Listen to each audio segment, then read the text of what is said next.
Looking for a motion to adopt the agenda. Second.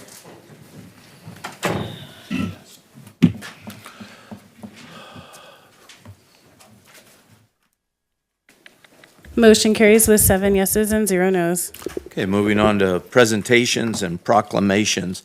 Item number 1 will be a presentation by Chandler Asset Management regarding investment management services. Correct, Mr. Mayor. We have Representative Carlos going to give us a short presentation tonight and about their investment management services. So I'll have Jackie pull him up.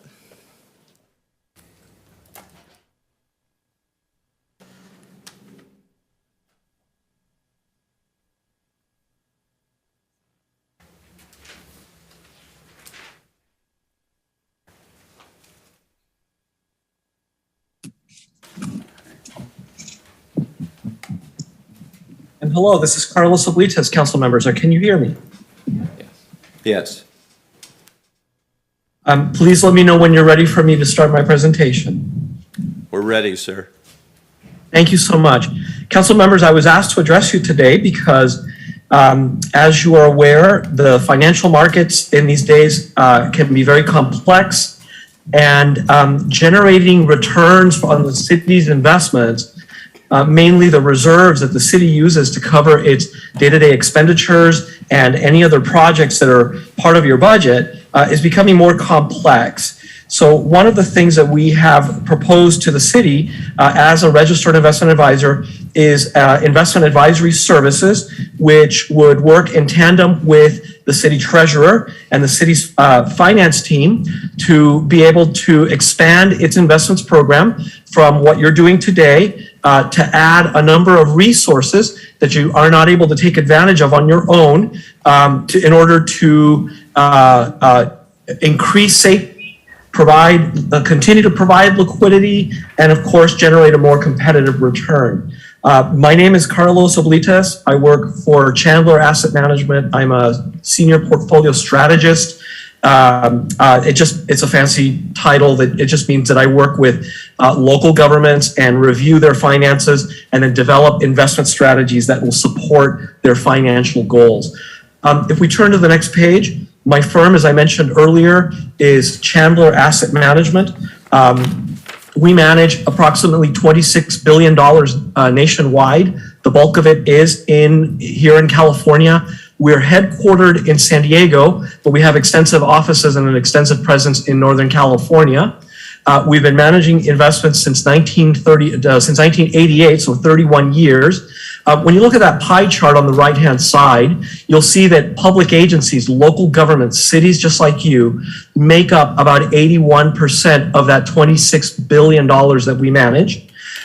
When you look at it on a head count basis, not on dollars, but on head count, I would say that that number of local governments is closer to 95, 98%. We have a deep bench of professionals who know the public agency space. Some of us have worked in the public agency space. Our founder, Kay Chandler, was the investment officer for San Diego County and later for the city of San Diego.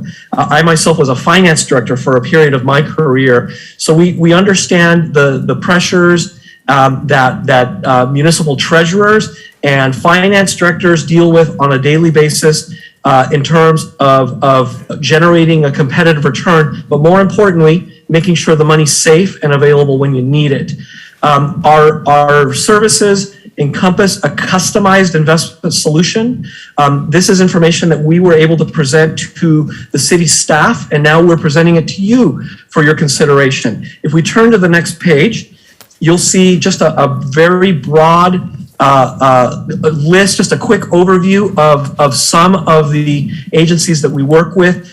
These are just a sprinkling of some Northern California clients. We have many more in Southern California. You may be aware of some of these. Some of these are in the Bay Area. Some of these are in the East Bay and in the Sacramento area.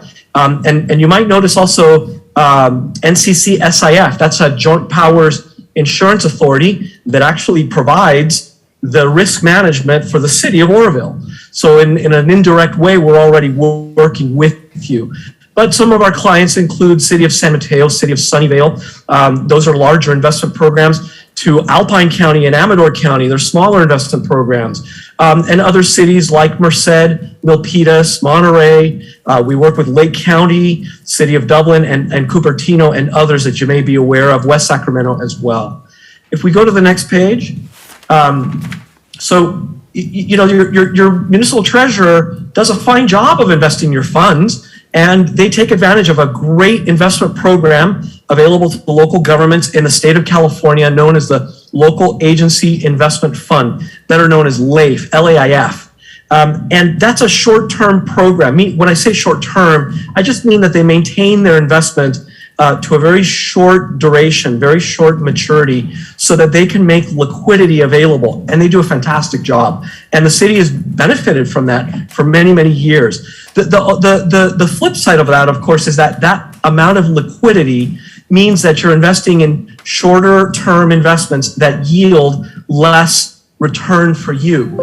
And where we excel is we work with staff and with your treasurer to expand your investment program by adding on a number of resources that we bring to the table that the city may not have on its own. And that's simply the ability to analyze longer duration investments. California government code allows you to buy bonds out to 5 years. You can't buy stocks and you can't buy real estate. You're really limited to bonds that are very high credit quality, 5 years or shorter, generally speaking. And so we have analytical capabilities to analyze the risks and returns associated with going longer. And we have analytical tools that will help the city determine how much of your investment program can do that. And of course, we also have a credit analysis process that allows us to mitigate credit risk and take advantage of all the bond market sectors that are allowed by California code. But I show you this graphic here because it's more than just about the investments. It's also about staying on top of the investment policy. The law changes every year, and sometimes we're consulted on to help write new laws. And so we work with our clients, updating their policies every year, making sure that they contain the latest changes to code, as well as best practices. We also do, as I said, the full-time management. We do best execution of trades when we're buying securities on your behalf. We're shopping for securities, finding the lowest price and the highest yield. We do the credit analysis, as I mentioned earlier. We also do comprehensive reporting to make it easy and simple for your treasurer and for staff to be able to book their earnings. It's a very comprehensive program. We think a lot about the services that our clients need, and we've tailored our resources to meet those services. We work with cities and basically all our clients. We work on a fiduciary basis. It means that we act as agents on your behalf, and we have to put your best interest before our own. So it's not a transactional relationship with a broker that's selling you securities, but rather we're developing comprehensive solutions that take your best interest at heart. I think there's one more page, and I might end with that. We do have a rigorous process. I'll be very brief with this. It does usually begin with a review of your investment policy to make sure that it's up to date. We typically will run a cash flow analysis or work with city staff to understand how much cash is available for investment and how much needs to be kept in places like LAIF so that it's liquid and available. From there, we develop an investment strategy that's custom to the city. And then from there, we do the heavy lifting of executing that strategy, keeping city staff, keeping your treasurer up to date on everything that we do, making sure that it's a transparent process so that policymakers such as you can let stakeholders know that you follow the law, that you meet your investment goals of safety and liquidity, and that you're generating competitive returns. That's my brief presentation for you. I was requested to let you know about my firm and about the services we're proposing. And what I'd like to do is pause now, and please take any questions that you may have. Is there anyone from the public that has any questions on this? Mr. Mayor, I do not have any speakers on this agenda item. Are there any questions from this dais? I have a question, but it's. Councilmember Goodson. But the question is not to you, sir. I thank you. I appreciate the information. It's Coun- to Ruth after. Councilperson Goodson, we're going to have an action item on this, which is further into the agenda. I believe it's item 15. I Item don't know if your 11. question would be, Oh, 15, you're right. okay, It to Okay. item 15. or 11, I'm sorry. No, it's 15, It's- you're right. Okay. Are there any apologize. questions from this dais? I believe Councilperson Goodson. Can I go ahead and ask my question? Ruth, my question, I have two. Have you had a chance to review this portfolio? And number two, what is your professional assessment of this investment program?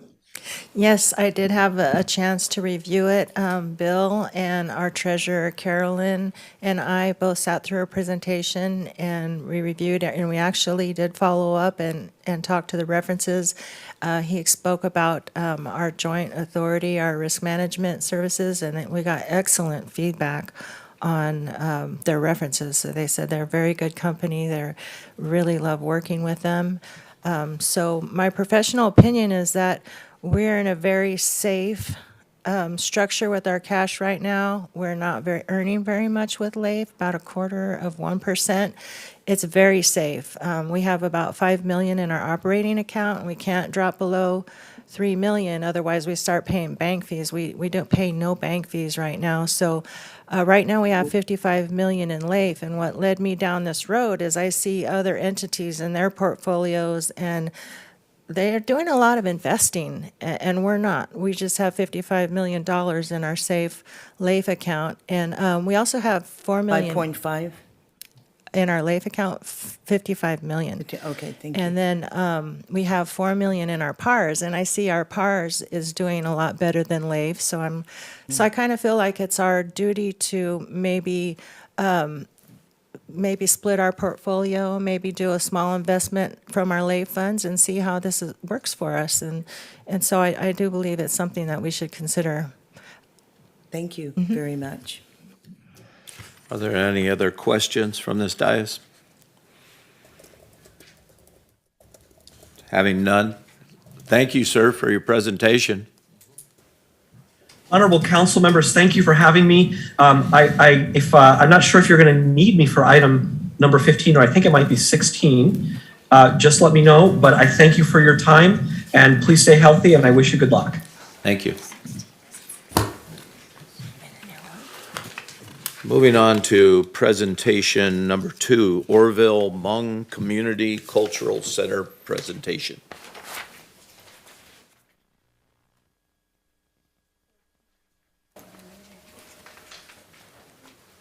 Okay, 16.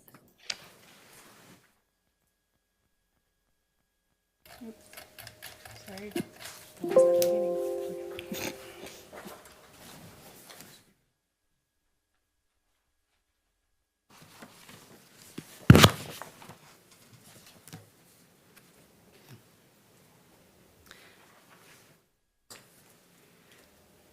Good afternoon, council members.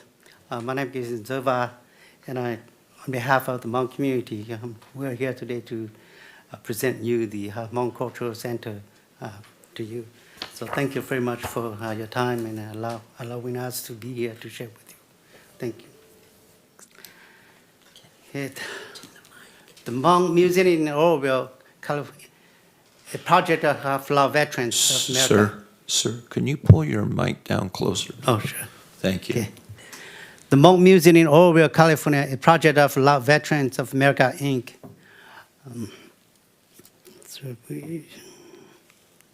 Okay. And the Law Veterans of America in Oroville was founded in 2001 to unite the Hmong, Lao, and other ethnic minorities who fought alongside the United States against communist aggression during the U.S. secret war in Laos from 1961 to 1975. Advocate for social support services, assist the cultural and linguistic barriers, and serves as a focal point of contact for the Hmong community at the local, state, and federal level.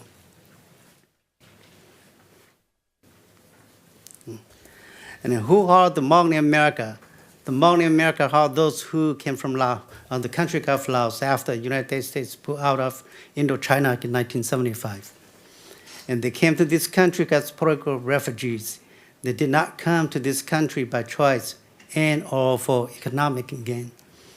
They came because they were recruited, trained, and paid by the CIA to fight against communist immigration on behalf of the American people. The city of Oroville and the county have become home to thousands of Hmong refugees since 1987. And according to the U.S. 2010 census, the Asian population alone in the greater Oroville area was estimated to be 3,681. But it has been more than 10 years, and so the population might have got more than that. Yeah. And the museum project, the Hmong Museum will be an educational resource to local elementary and secondary schools and community members to learn about Hmong culture and history. The Hmong Museum will help bridging the cultural and historical gap that have not yet been taught in school. And then the museum is to keep our culture, instrument, arts, traditional outfits, history, and other cultural and historical artifacts to preserve the Hmong culture. And this is a sample of the instruments, the musical instrument that will be displayed in the museum. If we have the building, we have the museum. These are the instruments that will be displayed in there. And this one, the sample of different cultural outfits. So if we have the museum, these outfits will also be displayed in the museum to show it to the community and the young generation to learn about the culture. And there's the padao or the embroidery, and the Hmong. We don't have the written language until 1950. The missionary came and they helped derive in the written language for the Hmong in 1950. So prior to that, the Hmong using the stitchery, the padao to keep track of the oral history. Yeah.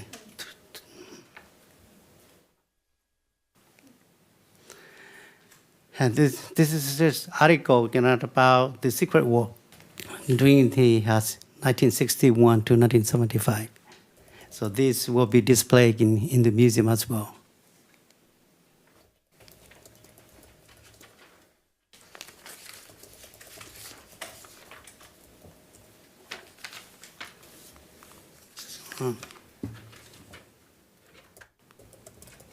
Wow.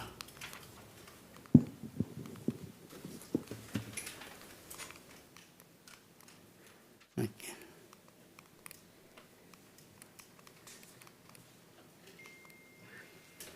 Okay. And these are the also photos that will be displayed in the museum. Yeah.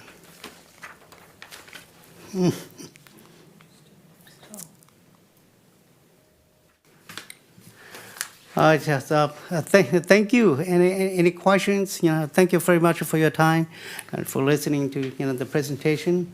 And we thanks for your leadership, and we're looking forward to working with your staff and the city here. Thank you, sir. Madam Clerk, do we have any questions from the public? Mr. Mayor, I do not have any speakers on this item. Councilmember Goodson? Yes, my question is, thank you so much for that presentation. Approximately how many articles or artifacts do you foresee being showcased in the facility? And what would be the square footage that you're looking for? The articles, we have the regular newspaper, how that printed back in 1973 and during the war. So we have those articles written by the AP and a different, news outlet in Southeast Asia. For example, Bangkok Time, all that. So we have some, we have collected some, so we will be displayed. And your artifacts? And the artifacts, there are different sizes, and there will be big one, will be small one, so there will be different sizes. And the cultural outfits, the clothes, will have a different, well, I wouldn't say, will be different kinds and representing different regions of All right. Laos, yeah. And the approximate square footage and perhaps location Oh, the that you're location. interested in? Councilperson Goodson, can I jump in here and provide a little additional background information on this? This is a project that has been brought to the city for many years, where we've been working with the Hmong community, and the Hmong community has often expressed an interest in this. Well, over the course of the last year and a half, we've been working on a building in town, getting it cleared out and dealing with all of the leftover stuff that was in there, specifically the Girdler building. It is next to the Chinese temple. It's right in an area where there are other museums that it would be kind of like a museum row, for lack of a better term. You would have the Chinese temple with the Hmong Historical Cultural Center, followed by the Bud Bolt Tool Museum. So it would fit in nicely there. So what staff was thinking on this, and with talking with the Hmong community, is to assign the building to the Hmong community, and in exchange, they are responsible for taking care of the building, the maintenance, the upkeep, and those types of things. In exchange for that, we have a Hmong Cultural Center that will be open to the public for visiting, to better learn of the rich culture that exists within the Hmong community, but also learn of the fascinating history of the Hmong people. I mean, there's many people that don't know where do Hmong people come from. I mean, or what was Hmong people's role in the Vietnam War or in other wars. I mean, so this will be a place where you can go and you can learn about what that is. It's also a way for our community to have a greater embracing of the Hmong community and a better understanding. So what we're thinking is to work out an agreement with the Hmong community regarding the Girdler building. Presently, the building has been vacated, and I don't want to say the city has no use for it, but we do not want it to become a garage again that is just packed full of stuff that we eventually have to deal with again. So we're thinking this would be the highest and best use for that building. So that is the building that we have in mind. Councilman. Thank you so much for that response. I know when I first came to Oroville, I was very fascinated with the Hmong cultures and tradition. This is something that I've been advocating for years as well, speaking with the elders saying and others, elders in the community. So I applaud you for it. And it's my understanding that just in Butte County alone, there's over 4,500 Hmong families. And just in Southside alone, there's over 800. So I look forward to it. And thank you. Councilmember Pittman.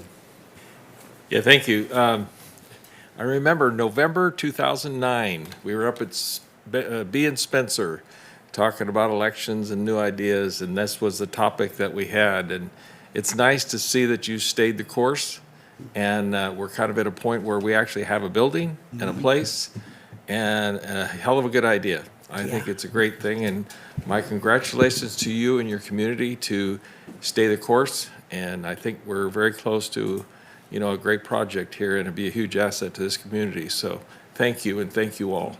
You're welcome, and thank you for your leadership. Thank you for your support. And to your question, I don't know about the square foot of the building that how we looked at. So that's what I could That's answer all right. your question for the square I can foot. access that. Yeah. Thank you. Thank you. I'd like to share a little story with you. I'll try and be quick. A friend of ours from Oroville, friend of my dad's, friend of myself, he was the manager at TID for a while, and his name was Jim Schmidt, and he's the one that started the 5th Group Special Forces that came in to teach your people how to fight hand-to-hand when the North Vietnamese were raiding your villages. And one situation, he had a bounty on his head. There was a reputation that he had developed where they were searching for him. And they came into a village, and he was hiding under the house. And they brought the whole family out. This just to let some of you know, if you don't already, what the Hmong people went through. Oh, yeah. They lined up the family, the father, the mother, the brother, the sister, the whole family. And they questioned him. And when they wouldn't tell him where he was at, they all knew he was under the house, but they wouldn't tell.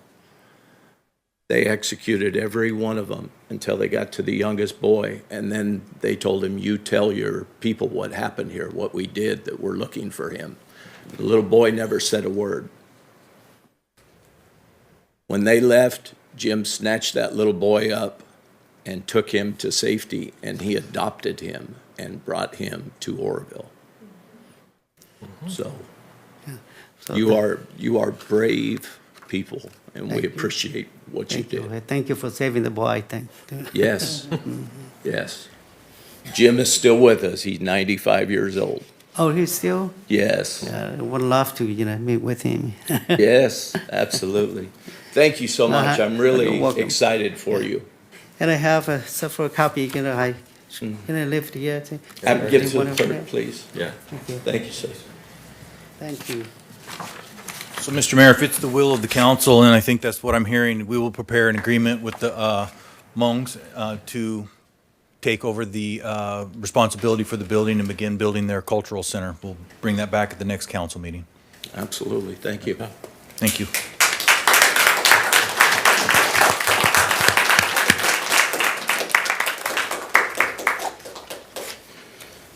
Okay, moving on to public communications. This is a opportunity in the meeting for us to hear what you have to say on non-agenda items. So you can speak on anything that is not on the agenda.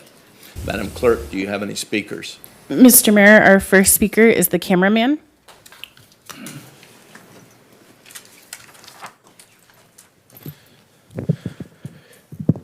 Good evening, Oroville City Council. Back here again tonight. Mr. Huber, I still am waiting for some records that I'm sure we all know about which they are, but I did receive some other records. Those who are aware, I did mention at the last meeting there was an incident at the Butte County Government Building. If you're familiar, it's that big old building next to the courthouse where the treasurer is and whatnot. There's a gentleman that's been really hitting up the North State with audits, and if you're aware of that term, that's what we do when we go and film a public space in a building. We're auditing to see if our government officials respect our First Amendment right to the freedom of the press.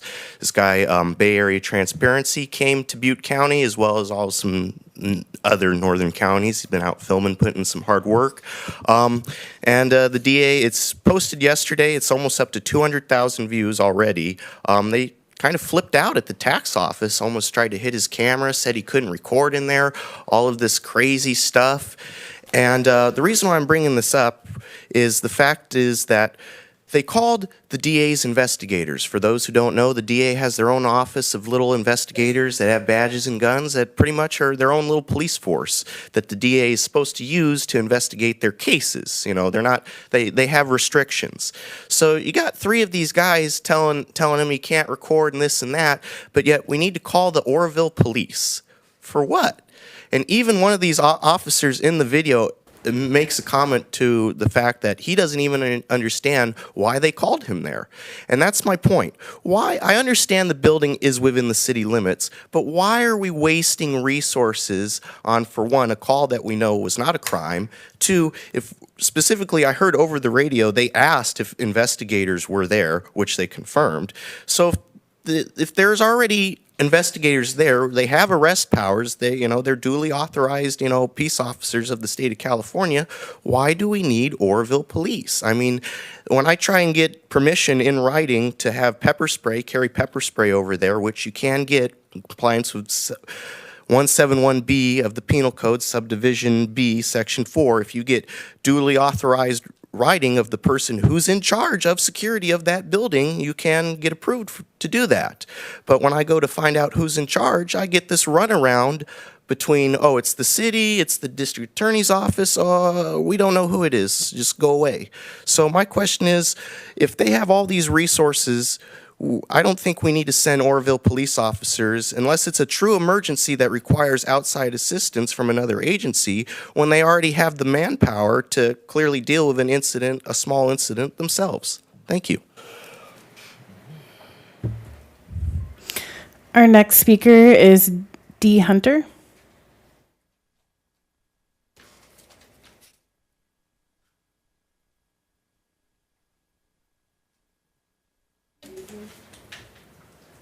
Thank you so much. I had a very pleasurable time meeting a gentleman, Mr. Sherman G., a Chinese family that was here years ago in the 1800s. And his grandfather established a general store on Broderick Street, very close to the Chinese temple today. And they would like very much to reestablish that general store, making it kind of a tourist attraction for historical purposes and that kind of thing. And they're willing to invest their money in the project. And so up until now, he hasn't had a very good response, but he's hoping that perhaps you would be favorable to considering this project that they are willing to invest in. And so I have information from him concerning the whole project, and I just wondered, do I give it, who would I give this paper to? Give it to the clerk, please. Okay, all right. I'm sorry, our administrator. All right. Thank Thank you, you Ms. so Hunter. much. Thank you.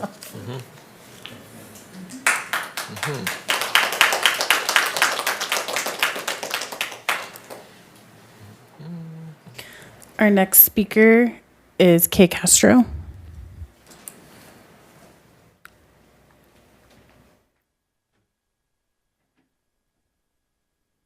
Evening.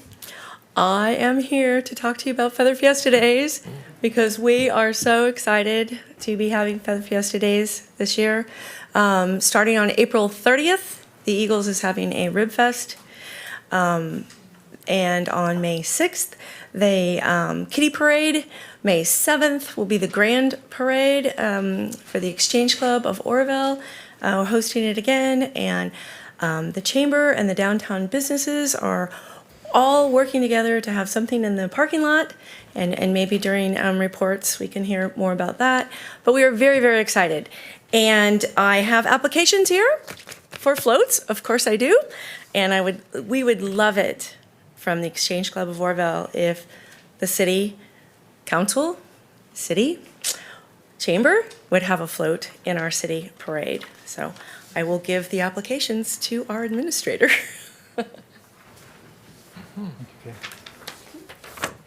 Thank you. Oh, and there's a chili cook-off. We're looking for local businesses as well. Chili cook-off on Parade Day at the Eagles. So we're going to have local businesses, fire department, I hope, and we'll be having the chili cook-off on the 7th. Thank you.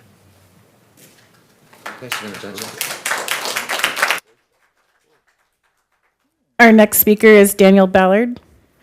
While Daniel's coming up, I think fire department, Chris, you guys are going to do the judging on the chili, right? Yeah, good deal. They know good chili. Good evening, City Council.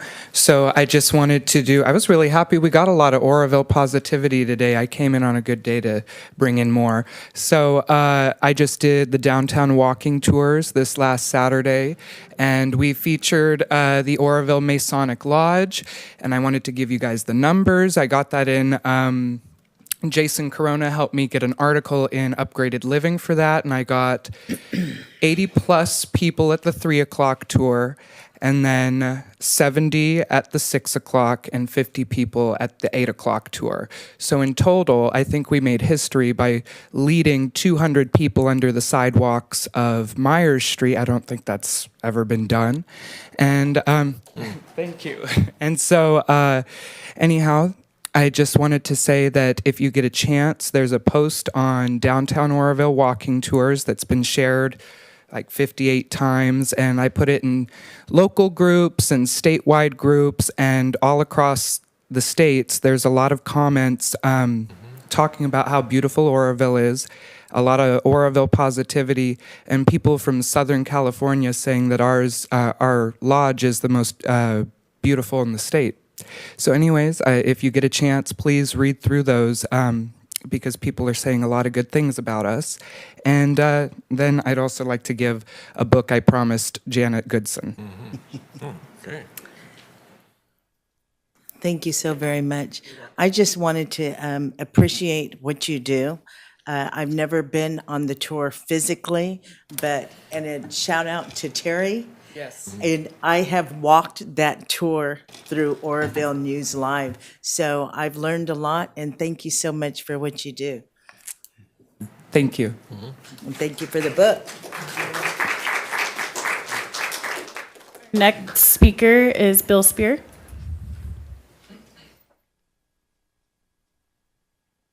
Mayor, City Council, a couple of things.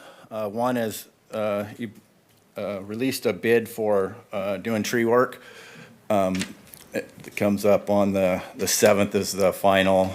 The bids have to be in. There was also a mandatory walkthrough. Didn't have the date, or it had the date, it didn't have the time or the location. I came down on the date to the office and they didn't know where it was. I would ask if it would repost the mandatory walkthrough. I very much would like to bid on the job, but I didn't make it to the mandatory walkthrough, but the time wasn't posted or the location. The ladies in the office didn't know. I had my office call. The city didn't return the call. So if you could repost that. So if anybody else besides me wasn't able to see the time and location, would be able to Pastor bid on Spear, it. if I could I just want to make sure I'm clear on this. The RFP did not have the date or the time and the location? It did not. Of where it was going? Okay. Yeah. All right, I just want to make On sure I all the understood other what you're ones, telling on me. all the other ones that they're asking for bids, they had the location and the time. It didn't have the time or the location. Okay. Thank you, sir. You're welcome. And I'd like to pray. Lord, we thank you for this beautiful spring weather, and thank you for all that you're doing in our town. Thank you for the walkthrough and our Hmong community, all the great people that you brought here. Thank you for our city council, for our mayor and vice mayor, for our administrator and our police department and our fire department. We have so much to be grateful for and thankful for. And this is a beautiful city. And we have so many wonderful people here. We pray for the churches. We pray for all the Exchange Club, all the clubs that do community service that make Oroville a better place. We pray for the Hope Center and the Rescue Mission on the front lines of interceding for the least of these. We pray for all of the different programs that you have here. We ask that you would continue to bless our city, continue to make us a city on a hill, a light on a shelf, for your glory and for your kingdom. In Jesus' name we pray. Amen. Our next speaker is Lorenzo Nunez. Nunez.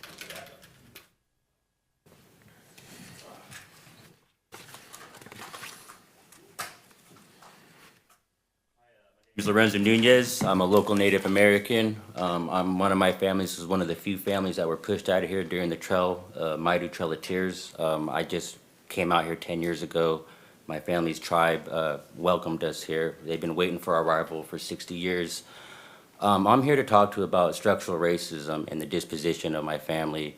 To this day, I still have to experience a form of racism here in this city. I moved from Redding, California, out here to this city. In Redding, California, the community out there, we did a lot of politicking, worked with the city, worked with the communities. We got a lot of Native American mascots removed from the schools. We did a lot of good stuff up there in Redding. Jack Potter is my uncle. He is the director and the face for the Native American activists for this general division out here or whatnot. Moved out here, whatnot, to politic. I learned a lot in Redding, California. With that said, I was on the board of directors, Title VII, out there as a kid, learning the fundamentals of what it takes to run a business. You know, under Title VII, every business, they had to follow these certain titles, these certain business laws. With that said, moving out here, I've had to deal with a lot of racial. I've been hit in the face with bottles, people threatening to cut my hair off. I call OPD to make these police reports. What makes a hate crime, I identify that. The last hate crime Oroville did was back in the case got into Oroville courts in 1999. That case had happened before 1999. With that said, I'm not trying to point the finger at anybody, but this pattern needs to break, this structural racism. I'm shaken. I'm scared to be here today. I'm in fear of my life and fear of my kids' safety. I didn't move off the Rancheria to move into the Oroville community to be harassed by the community. I've been told to move back to Africa. I've been told to move back to India, back to Mexico. And this is coming from Oroville community. Like, I'm about to cry. I'm a firefighter. I work for Moortown Fire Department. I certainly do not put my life on the line for this community to be harassed by this community. And with that said, I have dual citizenship, but this city will not recognize my dual citizenship. How are my kids supposed to thrive in this community? You know what I mean? I'm 32 years old, and my kids are being called racist names, and the cops think it's okay. My car almost got hit by these people. My mom almost got hit. My wife almost got hit. I've been assaulted. My kids been assaulted. My family's being assaulted. The city won't do nothing. When crimes occur on the Rancheria, I call 911. They say it's not in their jurisdiction. Gavin Newsom signed the compact. It's under PL 280 law. I have the same rights as anybody else. My time's coming up, so my name's Lorenzo Nunez. I thank you guys for your time.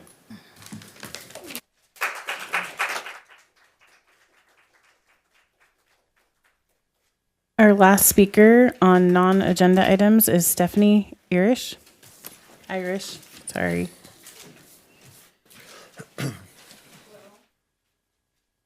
Come before you because I'm a little bit. Put the microphone down. I come before you because I'm a little bit disgruntled, appalled. I found an interesting little paper that is being published. They charge $5 to subscribe to their trash rag. It's very slanderous and disgusting that they are trying to cause more division by rehashing old news and adding their spin to it. I won't name it because it doesn't deserve the attention. It just amazes me that people can't actually see through who is really causing the negativity and spreading the slander and who the deceitful people are. I recognize some statements that I've heard Councilmember Pittman say here at meetings, and it was interesting. In this paper, there's a whole issue that is extremely derogatory towards the mayor. Now, if you wanted to really help the community, wouldn't you ask the mayor what could you do to help instead of trying to tear him down constantly? It would do the community good to point out all the good things that have been done for the city.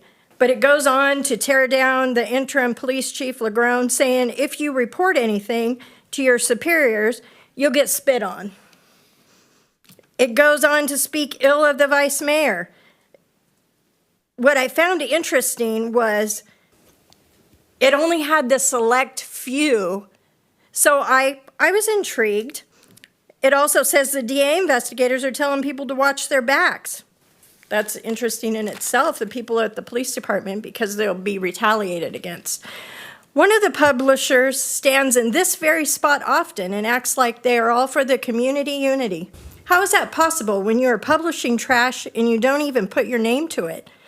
It's under ghostwriters, because that's how cowards handle things. They say, email us. And I said, okay, I'll bite. And I emailed ghostwriter. And lo and behold, the response came directly from Mr. Bobby O'Reilly.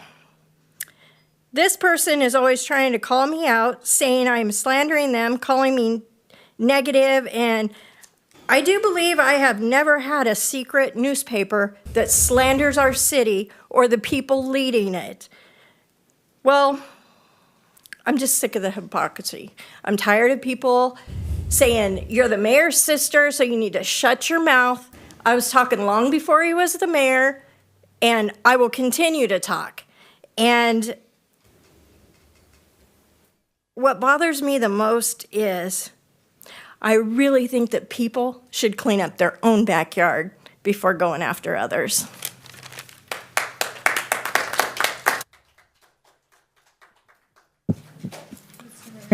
That is the last of the public speakers on non-agenda items. Looking for a motion to adopt the consent calendar. Mr. Mayor, I have 4 items that public would like to speak on the consent calendar. Items 7, 9, 10, and 11. Looking for a motion to adopt the consent calendar, pulling items number 7, 9, 10, and 11. So moved. I'll second.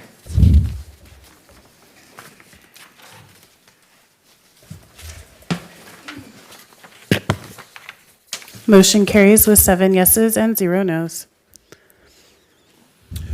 Okay, item number 7 was pulled from the consent calendar. Who wishes to speak on that?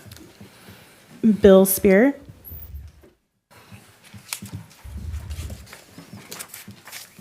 Mr. Mayor, City Council, you know, as I look at the item number 7, I think what a responsible, easy, practical thing to take care of our vegetation management, of keeping our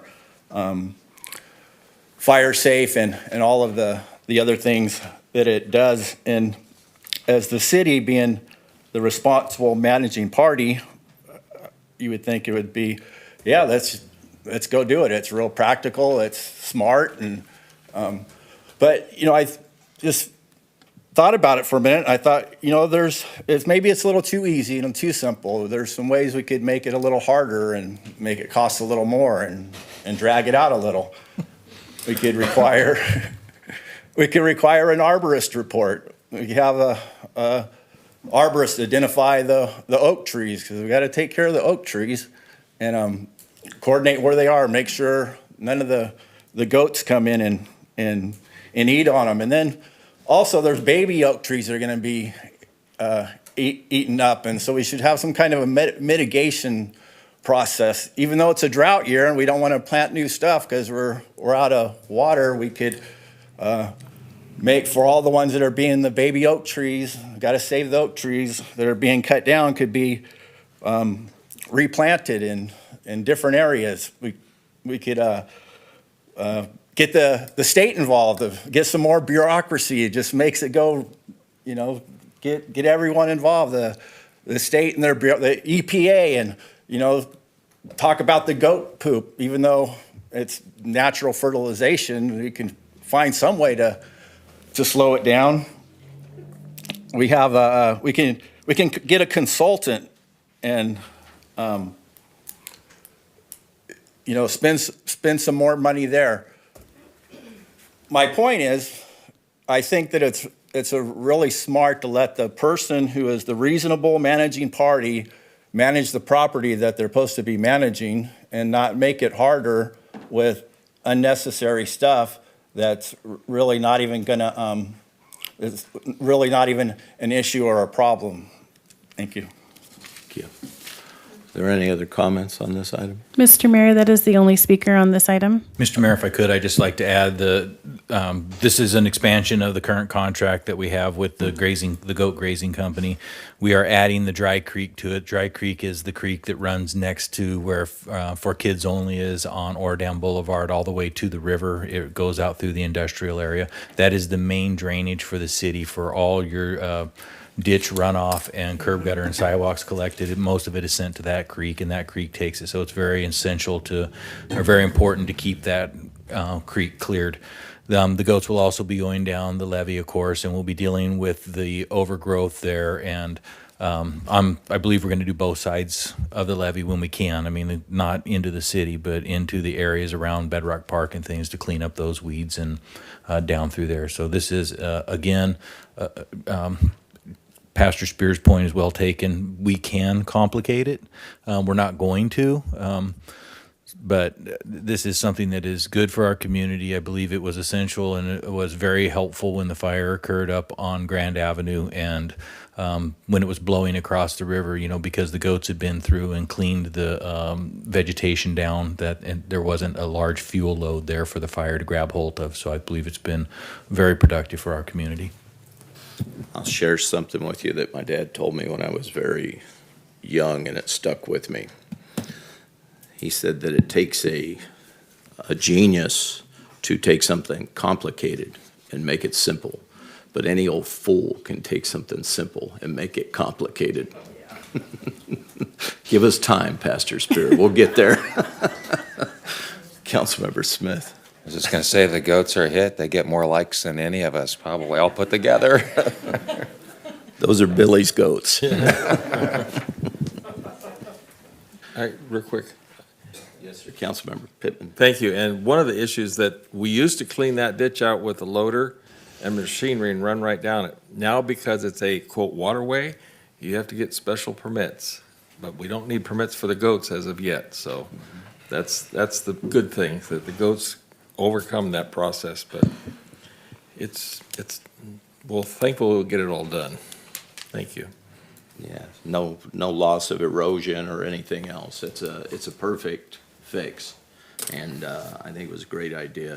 And I'm going to have to say that I was witness to that idea, and Mr. Legrone. That's why we call them Billy's goats. So we appreciate that. I'm looking for a motion to adopt item number 7 on the consent calendar. So move. I second.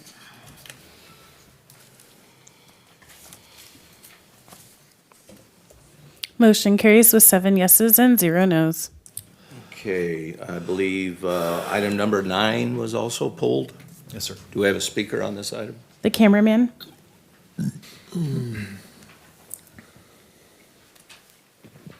Good evening again, Oroville City Council. I'm also polled on number 10 and 11, but I don't need 3 minutes on each individual of these items to quickly go through them. I just want to say,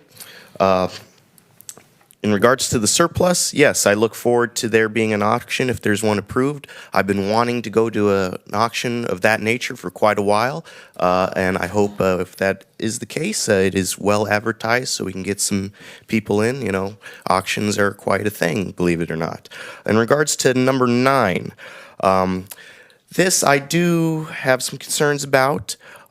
Mainly the fact that I've documented the driving habits of our Oroville police officers.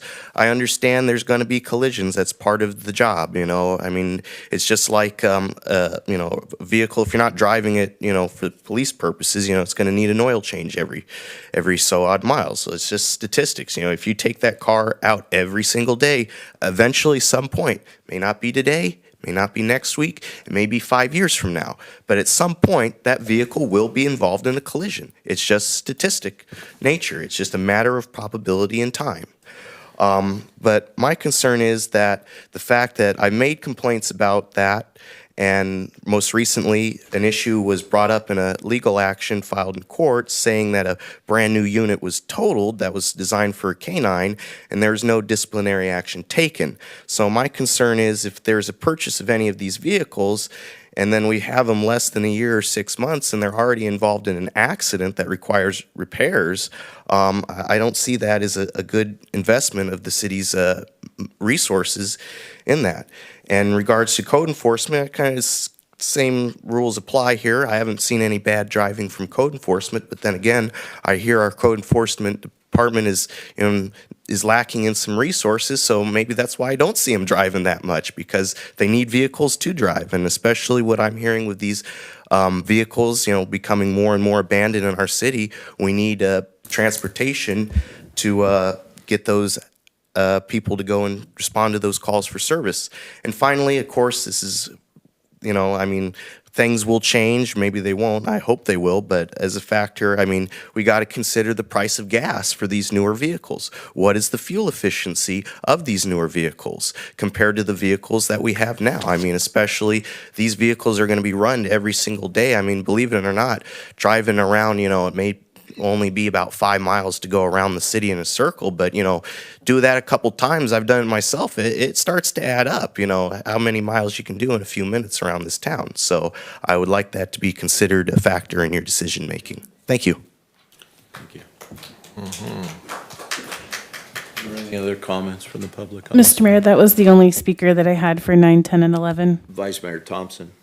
Thank you. Just a question regards these 5 units. Do you know if they're already in stock? They are not. The purpose of the 2 staff reports for 9 and also 11 is just for authorization to order the vehicles. Right now, the 5, if we order them for the police vehicles, will not be delivered until September of 2023. So it will not be necessary to even budget them in this coming fiscal year, but the following fiscal year. It's just a matter of commodities. The vehicles just are not being produced rapidly enough. It's the same issue that we have with the ones for code enforcement. We'd like to order them now. There is no funding available to pay for them right now, but they will not be coming in until next fiscal year. The vehicles you authorized last year in August or September, we still have not received. We're still waiting on those. Those may come in the next few months. Is Ford the only option? Typically, Ford is the one that we've been going to. There is Chevy that we could also look at. This is all state contract pricing. It's been bid through the state. It comes through there, and we buy off of the state contract.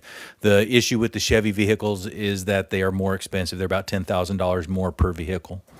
And they have the same issues, too. It's all about commodities to build the vehicles. Sure. The only reason why I asked is talking to a car dealership owner, and his comment was that with the shortage of cars that I think everybody's feeling, anybody who's looking at a car sees it. But his comment was that right now Ford is absolutely the worst hand down to get vehicles, or all of that stop up. He said Toyota is the best as far as actually getting vehicles in stock, and right now Ford is the one that's most backlogged and the most slowest on everything right now. That's why I'm asking. Yeah, no, there are no Toyotas that are have been bid or packaged for police use right now at this time. Chevy, the issue, you go from an Explorer up to, I believe it's a Tahoe or something like. It's like one step bigger, so it's more expensive to operate, and it is also about, we go for about $10,000 more, I believe, for those vehicles. Great, thank you. Any other comments from the dais? And Mr. Mayor, if there's no other comments regarding number 10 for the surplus vehicles and equipment, and the only comment the staff had on 9 and 11 was just to let the council know that the purpose of these reports is to get them ordered now so that we can start that process. So if the council would like, you could probably group these 3 things together and vote on them as one item. Madam Clerk, did we have any public comment on 10 and 11? The individual already spoke. Okay. All right, are you satisfied, sir, with your comments? Mr. Mayor, if I could, just one thing, cameraman, the auction will be online. It's not one you attend in person, but it is online. Let me see. More buyer opportunity. Yes, sir. And forgive me, but we tried the electric vehicle thing, and it was, you try chasing a Harley on a sewing machine. Okay, with that, I'm looking for a motion to adopt items number 9, 10, and 11 on the consent calendar. So move. Second.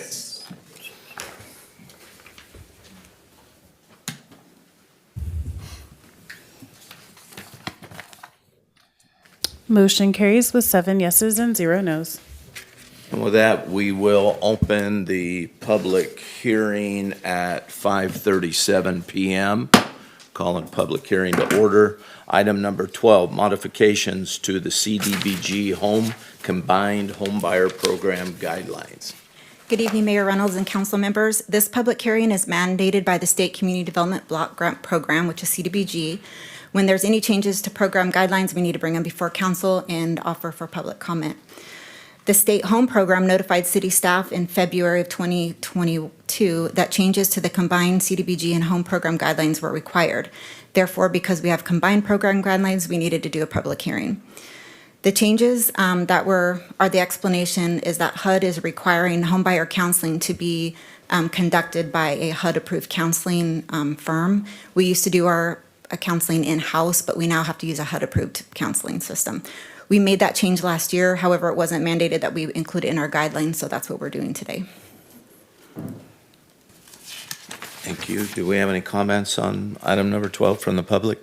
Mr. Mayor, I do not have any speaker cards for this item. Do we have anyone from the dais who wishes to comment on item number 12? Having none, I'm looking for a motion to adopt resolution number 9040. I move that we adopt resolution number 9040.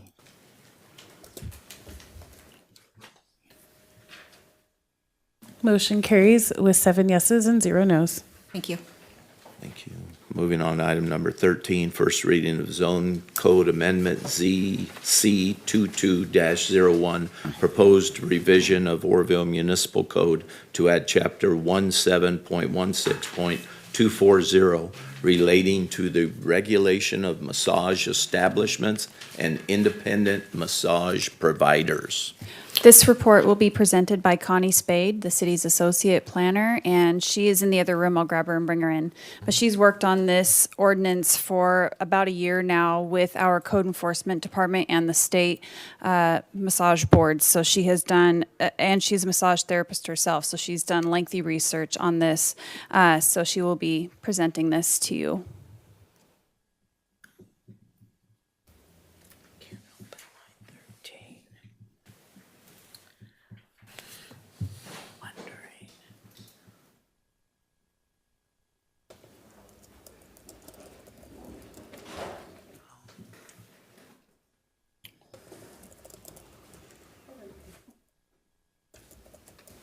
Sorry, I thought you were still in the vehicles. Mayor Reynolds, council members. Could you pull the mic down so we can, thank you so much. Sure.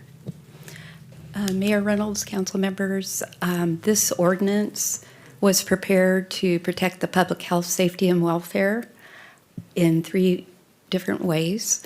First, to protect people that are getting a massage or other types of body work, that they have a therapist that is well-trained and knowledgeable, and also that that person is not a criminal. So there are live scans that are done for every person that wants to do massage in the city. Also, for people that are administering massage that may be being sex trafficked, and that does happen, is quite prominent, that hopefully this ordinance will help protect them by having the owners of massage establishments live scanned for criminal background checks and a very vetted review of their history, other places they've owned or worked, and that type of thing. Also, there's state law that requires a hotline to be posted for anybody who's being trafficked, that they have access to that hotline. It needs to be posted in the establishment. And also for our community, the health of our community, we don't need bad players here. We're hoping that this ordinance does set high standards for anybody who wants to practice here, that they are not a criminal, that they're not trafficking, that they're not selling drugs in their establishment, and so forth. Now, the ordinance was prepared with the help of Officer Belser, who was very helpful and gave us input and a lot of education. And it was per his request that sole or independent therapists, as well as massage establishment, massage therapists, owners, managers, and anybody that's working at a massage establishment have a live scan. Thank you. So that's due for existing places. That's due within 60 days of this ordinance being enacted. And they also have to provide us with an application and sign an agreement and there's a questionnaire and so forth. So we do a very vetted review, and then we need to see that they've passed the criminal background check. So the main points are we haven't, well, with sole providers, they are not required to have a California massage therapy certificate, which requires 500 hours of study. And the California Massage Therapy Council, if you don't know who that is, it was established in 2008 under the Massage Therapy Act. And they oversee individuals, not establishments. That's the job of the city. And so they certify by doing the live scan for individuals, and they can also discipline or retract a certification and that type of thing. They also certify schools, so anybody that's working at a massage establishment has to have gone to approved school by the California Massage Therapy Council. And they're very specific about how much time of hands-on and clinic time and all that type of thing. You got to study anatomy, physiology, ethics, and it's pretty involved, really. I used to teach massage therapy, so. Anyway, and then sole providers, we are not requiring 500 hours or the certificate for sole providers mainly because we're not as concerned with the sole providers as we are with the establishments where there's more likely to be possible criminal activity, prostitution, and so forth. So what's required of it's called sole providers in the ordinance. They are required to have, well, existing people that are already here in the city working. They have to, within 30 days, have a live scan and fill out the general application, the city's general application, answer the questionnaire, and sign an agreement.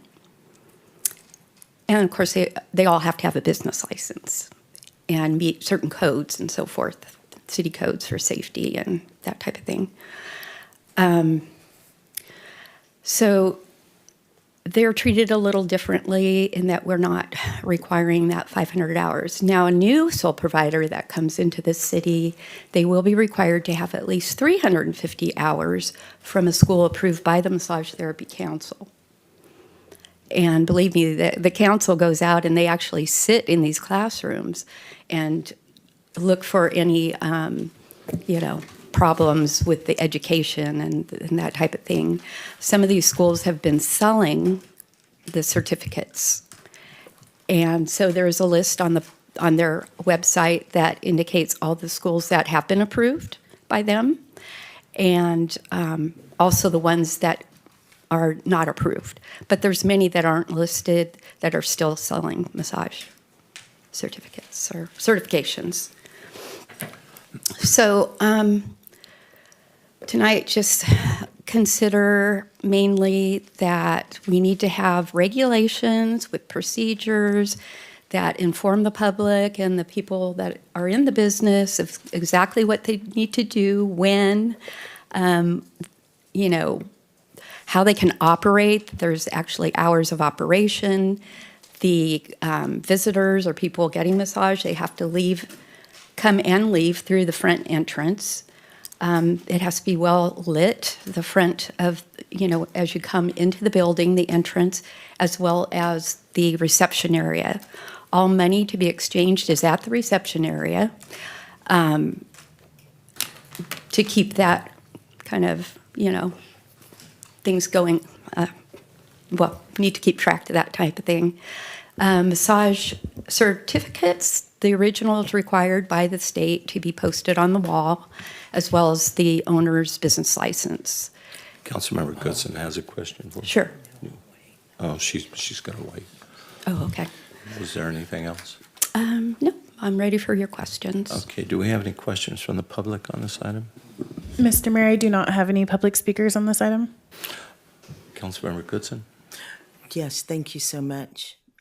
My question is probably can be best answered by Bill or perhaps Scott. Why were these guidelines or regulations, or perhaps they were, we just did not hear about them, the council, not suggested by the planning commission prior to the open of many of these businesses? And then my second question is, how many of these businesses do we have in the city of Oroville?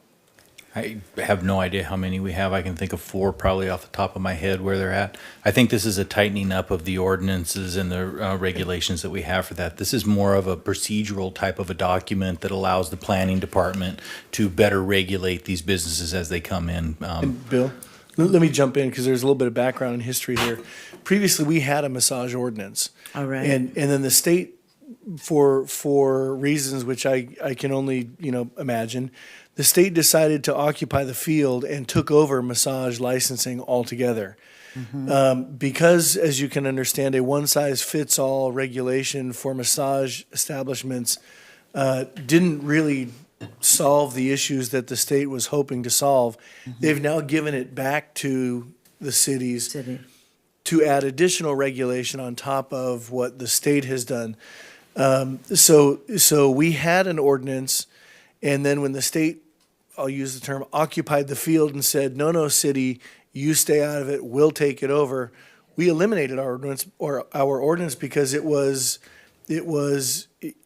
not effective anymore because the state occupied the field. Now that they've given back some authority to local agencies, now we need an ordinance. And so that's sort of how this has all come about. So I'm processing this like HIPAA, Fed overrides state, Right. overrides city. And so where do we fall in the event the inevitable or extenuating circumstance happens? We now have overrides? We now have enforcement authority. Okay. Under the law, we can enforce either our own regulation or the state regulation. The state has the ability to enforce their own regulations related to licensing, and what have you. But we do have the ability to require business licenses. We do have the ability to require licenses, and we can impose certain restrictions, many of which were mentioned. Lighting, time of, hours of operation, that kind of thing. So we do have those capabilities. This ordinance is putting in place many of the things that we had before, which the state said, stay out of it. Okay, thank you. I appreciate that clarification. Councilmember Pittman. Yeah, I certainly appreciate the thoroughness of it. One question I have about sports medicine, and particular high school, football, basketball teams, and the necessary need for sports medicine massage. Is that addressed here, or is that stay over the other side of the fence so we don't have to get regulated about it? Well, that is addressed in here. It's called off-site or mobile massage. Okay. So they are required to be, if they're associated with a massage establishment, they do need to be certified. Okay. So that's, but if it's a physical therapist that's working, or a chiropractor or someone like that working with the team, they're exempt from this Thank you. ordinance. Sure. Councilmember Smith. Your imagination kind of runs wild when you think about why the state gave it back. It seemed like a difficult thing to regulate, and I just think about the cost. And so with that, the licensing and the management of that, so certainly we have to, and I don't know where we are with that structure. Right. The structure is that they have to meet all these requirements and conditions prior to getting a business license. Now, some cities they have a separate massage permit. We didn't choose to do that. And then they charge a fee for that permit and then for the business license and so forth. And then another question is that, so we're kind of backing up and recapturing this industry and regulating it. Is there any, legal ramifications by doing that, or do we foresee any challenges with that at all? No, sir. We have the ability to establish regulations, reasonable regulations. I mean, I'll use the phrase reasonable regulations, because if you were to get unreasonable, then you could be challenged. For example, if you were to say you can have massage establishments, you may operate 1 hour per day, you'd probably be challenged on that, and you'd probably lose. So you have to have reasonable time and reasonable restrictions related to operational hours, reasonable restrictions related to the building where they operate, and the requirements related to that. But so long as they're reasonable, you're in the safe zone. And then the final question, and it goes to, because trafficking was brought up in this conversation. So does our code enforcement officer, our manager, director, feel that this is reasonable in order to adequately regulate this industry? And has he been involved? I would assume you've been involved on some level with putting this together. And do you feel adequate or confident that this will provide the tools necessary as written for your agency to, manage this? Yes, I do, absolutely. What the ordinance will do is put pressure on the people that are running illegal massage therapy locations. And they won't meet the requirements. We'll have the ability to move forward and make sure that they don't work in our community. They were not going to be the individuals that'll follow the rules, get the business license. And so you understand, these things show up. They have very little signage. The ones that are not wanting to follow procedures, the ones that are there for the illicit reasons, they just show up in businesses inside buildings. And we have preview to websites and stuff that educate us on what's going on in the underworld of this business in our community. And it's scary, and it's important that this ordinance is in place. Right. Thank you. I'm done. Thank you. Also, Vice I wanted Mayor to add Thompson. that, I'm sorry, we do have a moratorium of 36 months at a location where previous massage business was operating and had their permit or their business license revoked. And because what happens a lot of times, as Ron knows, Officer Belzer, that they'll just keep changing owners. It's all the same happening there, but now it's new owner, so it's all good now. But this will just help curtail that. And I noticed that a lot of cities have that in their ordinance for different time frames, but. Vice Mayor Thompson. Thank you. I'm all for that. I think it's a great hard on curtailing this, the nefarious activity. I think we all understand what we're talking about here. Just a question. I have some friends. They're burn victims out of Paradise, and they actually just recently opened up a massage place here by Tractor Supply, and I know I know them personally. They're amazing people, and I'm positive it's not any nefarious activity going on there. But I don't know, I know that she's originally from China, and they met here, and anyway. Yeah. I don't know as far as what certificates or whatnot she has. How would this ordinance impact them? Like I said, I don't know if she or they went to, what certifying school they went to and all that stuff. But like I said, it's already open here.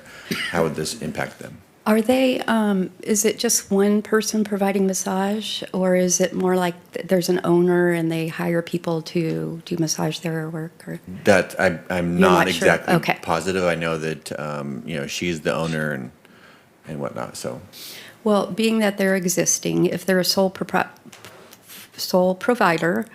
they will need to get the live scan and submit the application, the questionnaire, and sign the agreement. I wouldn't see a problem with that stuff. Yeah, If she no. wanted to hire somebody, if the business got busy and she wanted to hire somebody, that would put them in a different A category of an establishment, yes. So then In at which that point- case, they need to have a CAMTC certificate for from the the state. certification. Or she may already have. I don't know. I'm just. Yeah. It's just a I'm question. not sure. Yes, council member, this is Wes Irvin, planner. Can you hear me all right? Yeah. Yes, the applicant that you're referring to has gone through our system and is in the process of getting their permit at as we speak. In the agreement, it says that they have to agree to comply with this ordinance once it's enforced. Great. So Councilmember Goodson. I just wanted to clarify the information received, that there's no existing businesses that are grandfathered in. Well, It depends on what you mean by grandfathered in. yeah. Just what So- it implies. So an existing business is going to have to comply with the regulation. Okay, thank you. They will have to comply with the regulation. All They right. can't get around it. I will tell you, any existing business we will give a certain amount of grace if they don't, if they are not compliant in every single aspect, we'll give them time to come compliant. But everyone is going to have to follow the rules.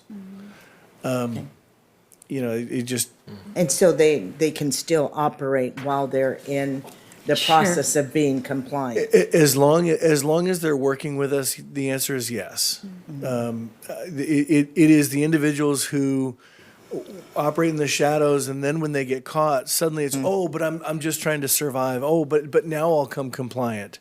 Okay. Well, those that come to us and say, I'd like to comply, if they don't meet all of the criteria, we'll give them time to comply with the criteria. That's not a problem. Thank you. Are there any questions from the public on this item? Mr. Mayor, I do not have any speakers on item 13.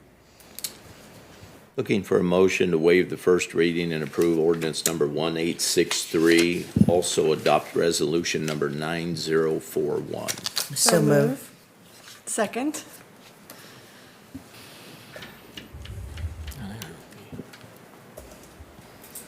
Motion carries with 7 yeses and 0 nos. Thank you. Thank you. Moving on to item number 14, first reading of zoning code amendment ZC22-02 relating to bingo games and amending Oroville Municipal Code Section 5.24.250 to be consistent with state regulations. Mr. LeGrone, who's speaking on this item? I believe Mr. Irwin is. Mr. Irwin? You're muted, sir.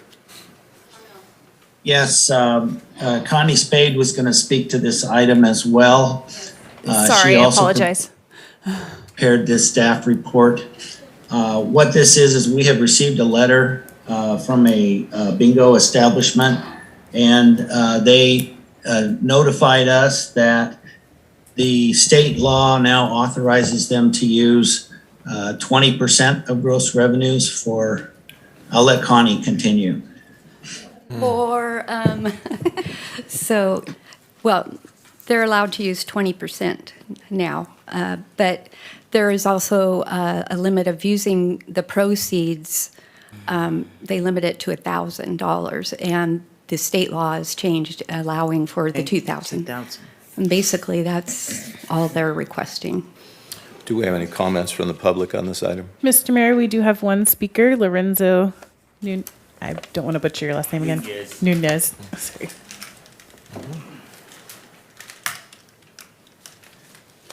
Hi, Lorenzo Nunez, politic out here with the Native American Tribal Affairs. I really don't know what this is. I just come here today about other stuff. I'm seeing this here, but as a member from the community or whatnot, the city needs to understand that I'm a member from there. We're poverty stricken. We've come out of poverty. So any changes you guys make to, make it more expensive for us to run a business, that business, our investors are put first before the tribal members. That business gets paid out first. The employees get paid out before the tribe does. So I'm not rich. I'm living in poverty. I am on an off-res housing program. I can't afford to live in Oroville. So if Oroville stakes up these prices for my family's business, that's more money that comes out of my pocket. So as a member with this business and multiple businesses throughout the community, we provide over 6,000 plus jobs. We're some of the biggest businesses in this city. With that said or whatnot, some of the workers that work there make more money than me. I'm a business owner of that establishment, and I'm being put on the back burners. So there's a lot of interesting things going on in this city. And I'm not from out here. I'm from Redding, California. So I was born and raised. I graduated with a 4.0 GPA.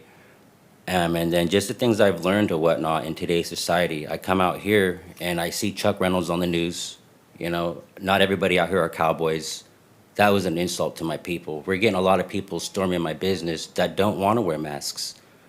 So I'm not pointing the finger at anybody, but you know, there's a lot of tension going on with this council here in the Native communities. We used to donate a lot of money to these communities.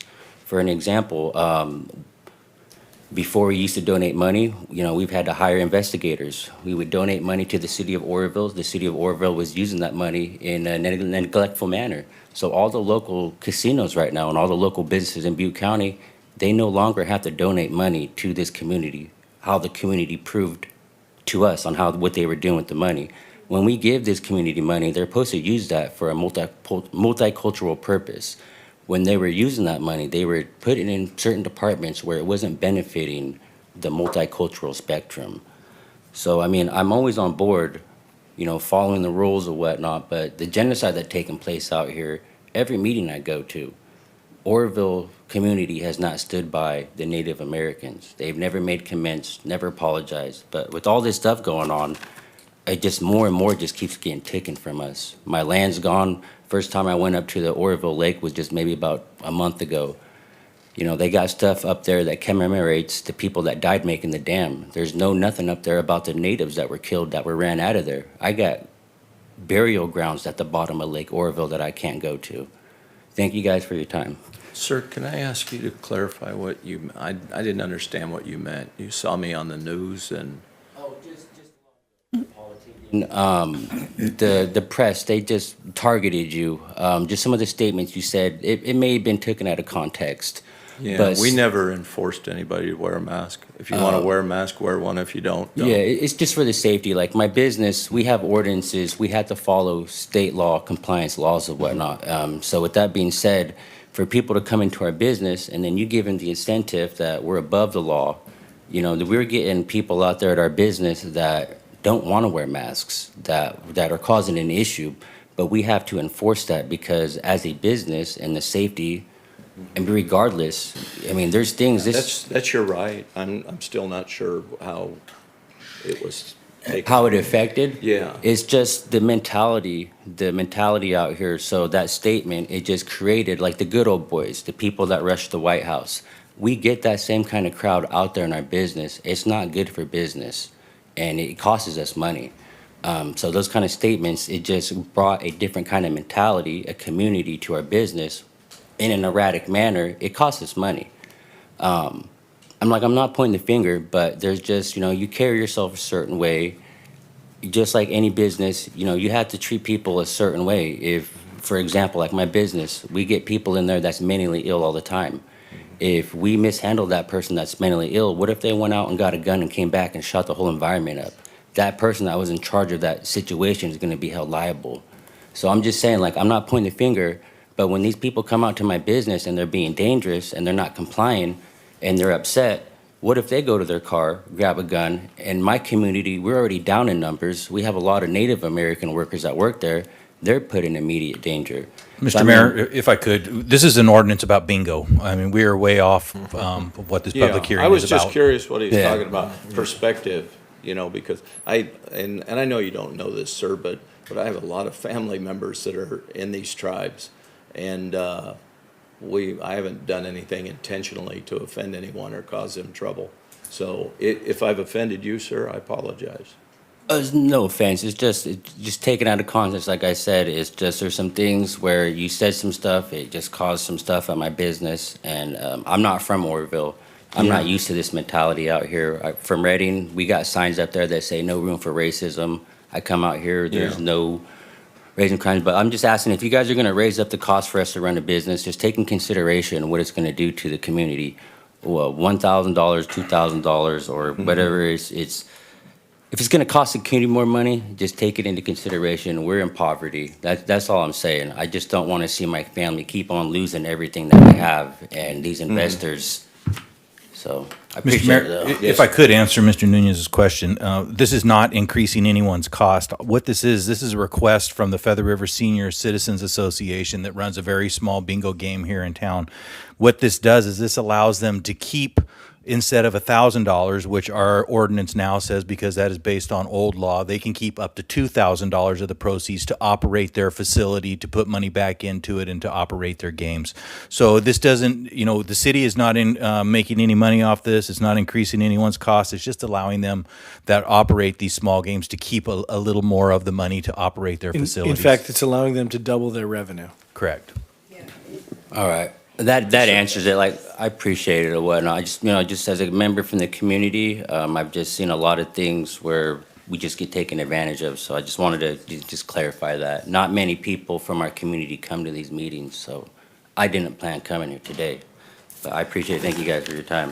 Appreciate your comments, sir. Yep. Thank you. Mr. Mayor, that's the only speaker on this item. Okay, do we have any comments from the dais? Having none, looking for a motion to waive the first reading and approve ordinance number 1864 and adopt resolution number 9043. So moved. Second.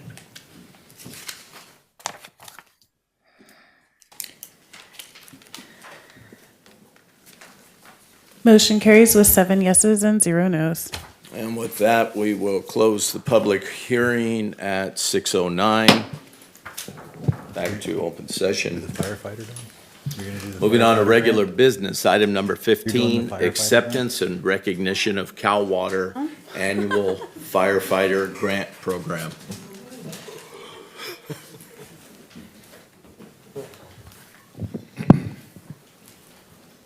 Good evening, Mr. Mayor, council members.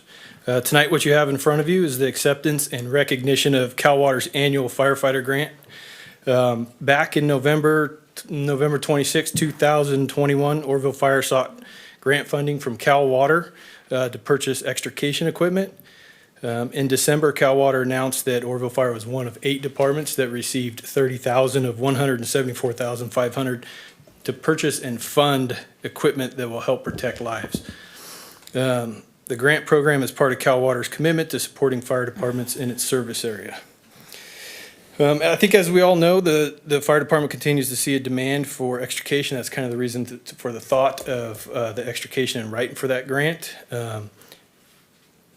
With the new purchase of the airport rescue, the compartments are kind of small, and that resource is being utilized quite often on campaign fires and, unfortunately, local incidents with aircraft. And we wanted to put a piece of extrication equipment on that to be able to extricate into a potential downed aircraft or something like that. What we wrote for was battery-operated combi tools. They're small extrication tools they're multi-purpose to get inside vehicles that may be compromised or crushed. And the reason we went with battery-operated was mainly because that's kind of the industry standard. That's the way things are going now. We're getting away from gas motors and such like that. So tonight, Shannon's here with Cal Water. She's going to speak a little bit on behalf of the grant and Cal Water for us. Cool. Thanks, Chief. Good evening, Mayor and Council. My name's Shannon McGovern. I'm the Community Resource Specialist for California Water Service. We've been a proud provider of drinking water and water for firefighting to our customers in Oroville since 1927. And like Chief said, we're very, very happy to be able to provide some additional assistance to the Oroville Fire Department to give them the tools that they need to keep us all safe. The health and safety of our customers is our #1 priority, and part of that is ensuring reliable water for firefighting. So anything that we can do to help make your job a little easier and keep us all safer, we're very proud to do. So thank you all for your time today. We're very happy to help the fire department. Thank you. Cool. Are there any questions from the public on this item? Mr. Mayor, there are no speakers on this item. Do we have any comments or questions from the dais? Having none, looking for a motion to accept the grant funding from Cal Water and authorize the purchase of new extrication equipment not to exceed $35,022.48. So moved. Who seconded it? Sorry. Second. Okay. Motion carries with 7 yeses and 0 nos. All right, thank you. Moving on to item number 16, investment management services.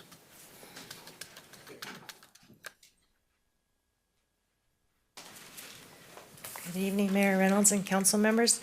As you saw earlier, we had a presentation from an investment management service. So I was hoping that we could have a discussion and see if the council was interested in opening an account. Just to reiterate, we have $55 million sitting in LAIF. That is a state-controlled pooled account, and we're not earning very much on it. So this is an opportunity maybe to be more prudent with the public's funds and maybe earn a little more interest on it. I know out of 55 million, the staff report says that we recommend starting with maybe 10 million to 25 million. It was their recommendation that we start in at 25 million, but I wasn't sure if anybody was felt that confident with it at this point. I thought maybe we could start smaller and see how we like it, see how it works, and see if they make more money for us. Do we have any questions from the public on this item? Mr. Mayor, I do not have any speakers on this item. Councilmember Goodson? Ruth, you know, so often we know what acronyms are. Yeah. But for those that are in TV land, Okay. could you please? Yes, so LAIF, you're speaking about LAIF, that is a local agency investment fund, and it is run by the state of California. Thank you. Councilperson Goodson, I think last month our return on on that particular fund was 0.028%. So we are earning little to nothing on that money right now. Staff's recommending, Ruth and I have talked about this quite a bit, that, you know, no more than 10 to 15 million to start to see where that goes. Our expectation is a 2 to 3% return on that, which is significantly better. Maybe for a year, see how that goes, and then after that year, let the council reassess and see where we're at in that particular money, in how we do on that investment. Thank you. Yeah, we do have a PARS account that is managed this way, and it is doing a lot better than our LAIF account. All right. Thank you. Councilmember Pittman? Yeah, thank you. I think it's a great idea. We should be investing our own taxpayer funds as best as we can. With LAIF, is there any restrictions on what we have in there or how much we take out of that? No, there is a restriction of I think it's 80 million, but we're not close to the cap of how much we can have in there.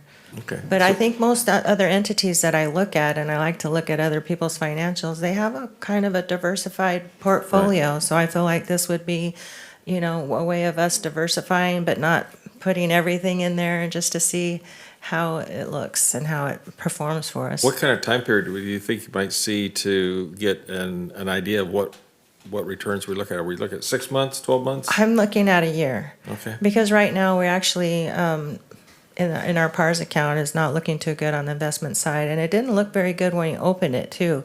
But then it came back, and we earned far and above what we would have with LAIF. So I would think a year. And the state legislature doesn't have any controls on this investment policy? No. Which they do with LAIF, so. Yeah. Great idea, thank you. Okay. So if the Member council Smith. sorry. So the types of investments, are they mostly in bonds? And then what type of bonds would that be? Oh, that would be Because he a brought good- that up. So he did attach a PowerPoint with the answers to all those questions, but I can't tell you off the top of my head. I just for a point of just comment, I just find it fascinating how that, because there probably some are public bonds, most likely municipal bonds, that type Yeah. of thing. And so the government's making money off the government. Yeah, I wish he was still here so he could answer So, that. yeah, it's kind of weird if you think about that from a public standpoint. The But, I irony mean, is we may be buying our own Right. bonds that we sold earlier. I know, it's just kind of making weird. money on ourselves. Well, let me tell you, Anyway. one of the big avenues where you talk about government making money on government, you know, for example, school districts go out, they borrow money secured by property tax revenue to build buildings. They pay it back over the next, 20 25 or 20 years of revenue that they get from property tax. Ultimately, it all comes from the citizens at one point or another. Whether it comes, the closer you are to Wall Street, the more volatile the investment is. And so that's why these, things like, like bonds and things, they're very secure. You also get what Wall Street would consider as a low interest rate compared to LAIF, it's a high interest rate. So, Yeah, Ishii Hills was built that way, I believe. yeah, almost all of them Yeah, are. but that was the last school, I think, in our area was built that way, just Yeah, for almost- public reference. Yeah. Almost all of them are. Councilmember Goodson. So Ruth, what have we decided from our short brainstorming session here? It looks like option B between the amount of 10 to 25 million. Yeah, I think if the council is very apprehensive, I would start at 10. They recommend 25, so if the council wanted to maybe do 15, I think that should be entirely up to you. But either amount is conservative, correct? Mm-hmm. All right, thank you. Well, Ruth, I think you do an amazing job. Oh, thank you. And we trust you. We'll trust your judgment. But, Council, what we're looking for is we need to, one, do you want to do it? It sounds like you do want to do it. And then we need you to tell us what dollar amount. You are the fiduciary of these dollars, and we have to follow that direction. So we're looking for direction on an amount. Yes, sir, and but I given- wanted to finish my comment, but I appreciate yours. Thank you. And given that, it would also, I think, need a motion in a second and a vote. Yes, Just absolutely. You realize, and these gentlemen will attest to that this is scriptural. You're supposed to take the money and invest it. You're not supposed to sit on it. So Yeah. appreciate that. Yeah. So I would entertain a motion. I'm on the more conservative side to entertain 10. Second.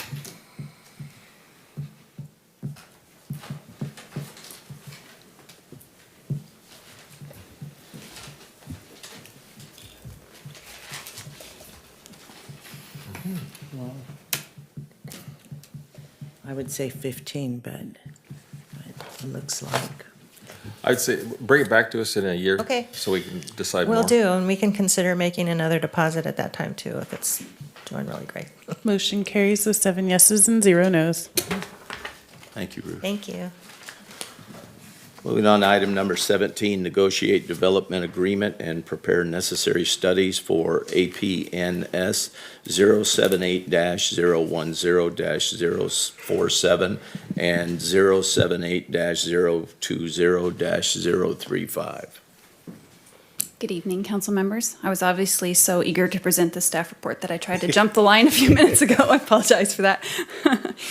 This is a request from staff to to the council to authorize staff to enter into a contract for to prepare a development agreement, also to prepare an environmental impact report and other necessary reports for a property located south of Ophir Road. These parcels are identified within the general plan for the city that designates these parcels for a mixture of industrial, technological, and warehouse uses. The staff is also requesting an allocation of $300,000 to complete this work.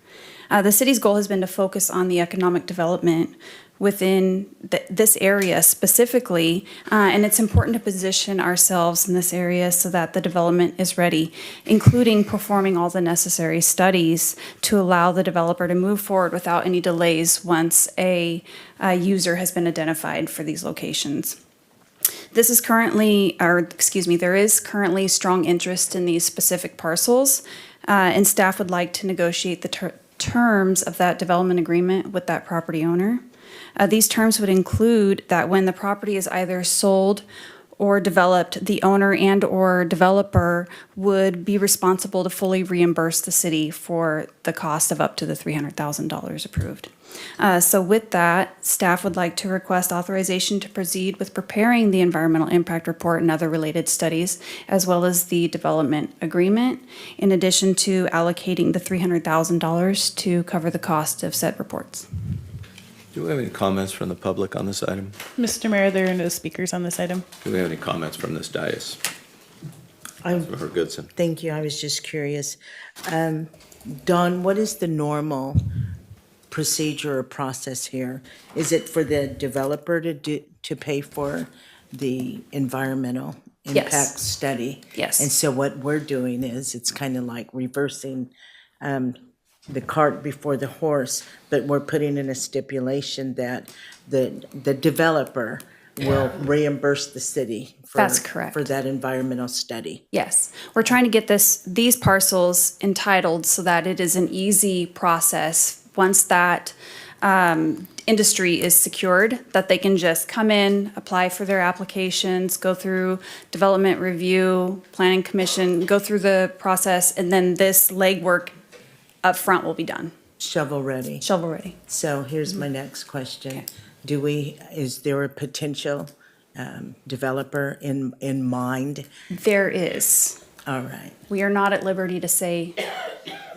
But that's why we're moving forward. That's correct. With the operation. Correct.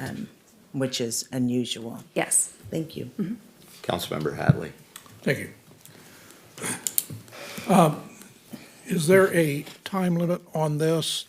So if we do the 300,000, do all the studies, this is not going to be at the end of 5 years or 10 years, that it just goes away and we've just spent the money and there's no agreement to get it back. Well, Is in there- that, we're just requesting authorization to proceed. We will bring that development agreement back to council to approve those terms. And staff's intent would be to deed restrict the property. It would be a restriction on the deed. Okay, So so that it would not. it would be in there was no perpetuity ending until date on such it. time That's we what I'm cleared looking it. for. There- That's correct. Okay. If it is deed restricted, then then that deed restriction only comes off once it's paid. Okay. So there's no time limit on it. Okay, that's what I wanted to make sure of. Thank you very much. Councilmember Pittman. Yeah, just a little bit of history. This essentially is what it was identified as industrial unit number 3 in the city of Oroville when it was brought into the city. So this, to me, is just a great follow-through to see that that property gets developed for its highest and best use. So I'm in total agreement with this and looking forward to the motion. Looking for a motion to authorize the city administrator to enter into a contract to prepare an environmental impact report and related studies, including a development agreement for property located on Ophir Road, APN 078-010-047 and 078-020-035, and allocate $300,000 to pay for this work. So move. Second.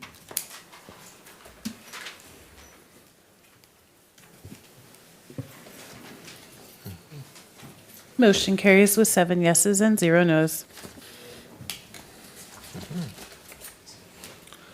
Moving on to item number 18, Public Safety Facility Remodel Project Agreement Amendment Number 1.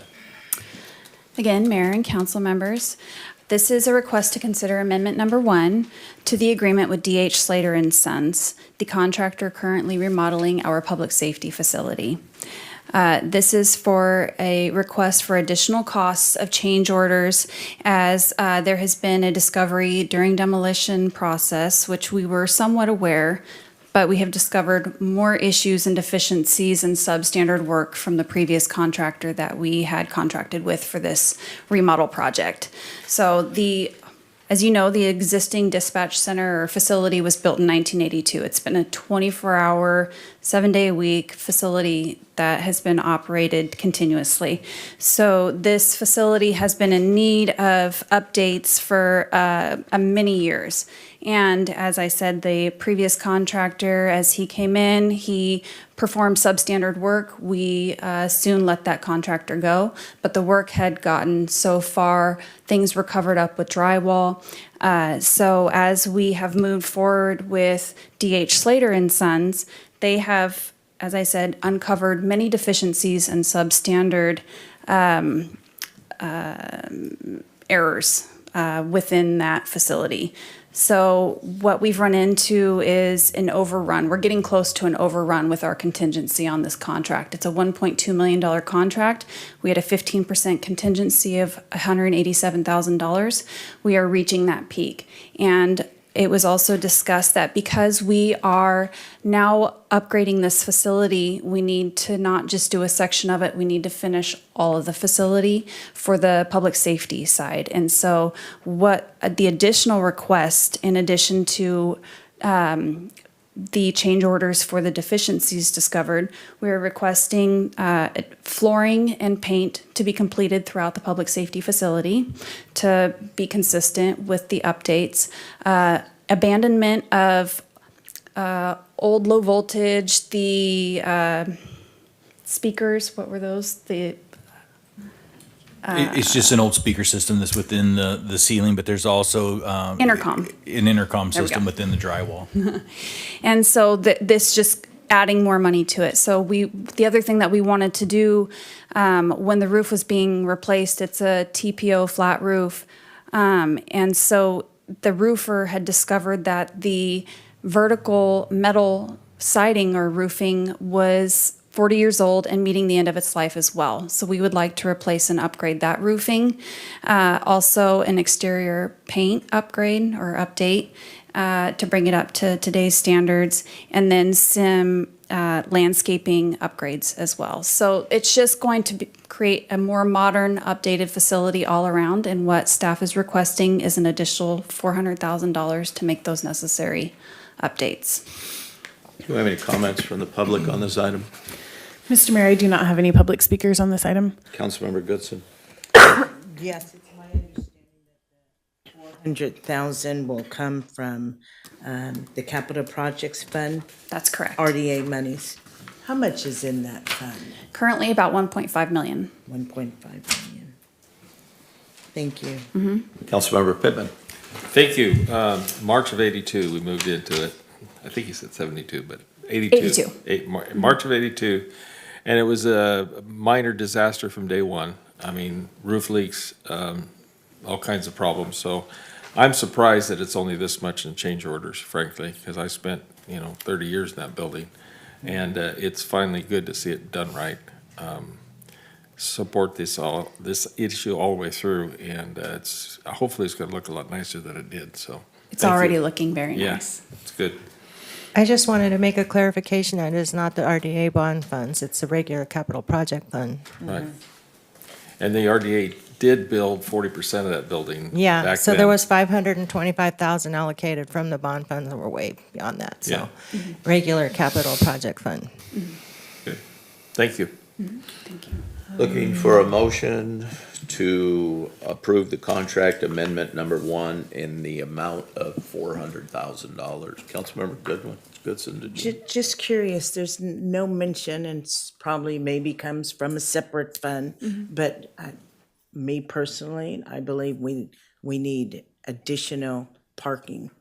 We have added 3 additional parking stalls in addition to reorienting the accessible parking stalls. So there is a grass area to the right of the front of the facility. We've eliminated that grass area and added 3 additional parking stalls right at the front of the facility, so you don't have to walk across the path of travel for the police Fire. officers and fire Right. engines coming and going.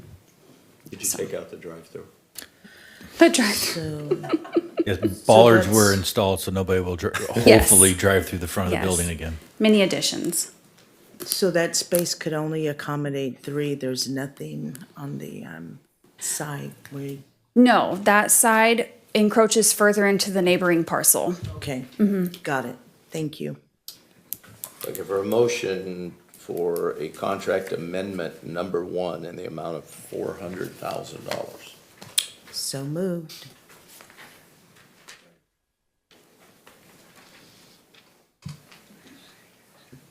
Did we get a second?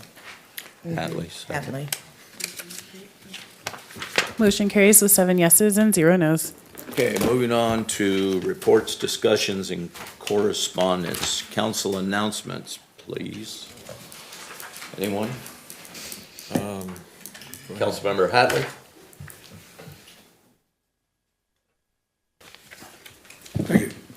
I received a call from a citizen that informed me that when they order from like Amazon or wherever they order from, that they were being charged the additional 1% sales tax that the city charges because of the zip code 95965 or 66. And they actually lived in the county where it did not apply to them. So when they contacted the company then reimbursed them that 1%, said, well, that was on us. So with that being said, if the company is now aware of it and starts figuring out how, whether you live in the city or the county, that's going probably to reduce some of the income that we're. Well, hopefully that was an Right now. isolated incident. We do have a company that monitors and audits, and they find all kinds of stuff like that from time to time, but I would really hope that that was an isolated incident. Because it's on the company to know the area and what the sales tax is for where they're selling something. Well, the citizen had called me and then said that this had happened, and she discovered it when she started looking at her bill. And then she contacted some of her neighbors who also live, well, they all live in the county, and they had experienced the same thing. So I just wanted to bring it to the attention. So if we're counting on something and all of a sudden now the companies are being made aware that we're going to have to start looking at this, what kind of an impact that's going to have on us, just so that we're aware of it. That's all I have. Thank you. Councilmember Smith? Thank you, Mr. Mayor.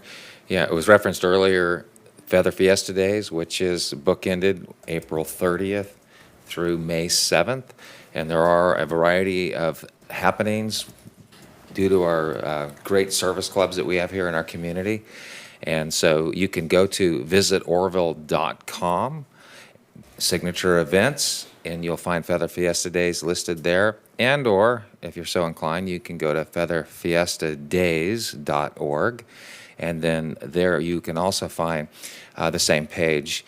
If you are a service club here in Oroville and you're participating in Feather Fiesta Days, I would ask that you contact my office so that we can put up on that page and provide the information. Of course, it's always no charge for that. It's just a service that we provide for our community because we have great events and do great things here in Oroville. So I just want to bring your attention to that, featherfiestadays.org and or visitoroville.com.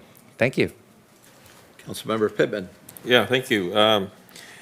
The Oroville Dam Citizens Advisory Group met last Friday, and just a couple takeouts from that is probably well-known, but the lake is about as full as it's going to get. There won't be much more water for that, which also consequently indicated that the houseboats that are sitting in the parking lot will be in the parking lot this summer again.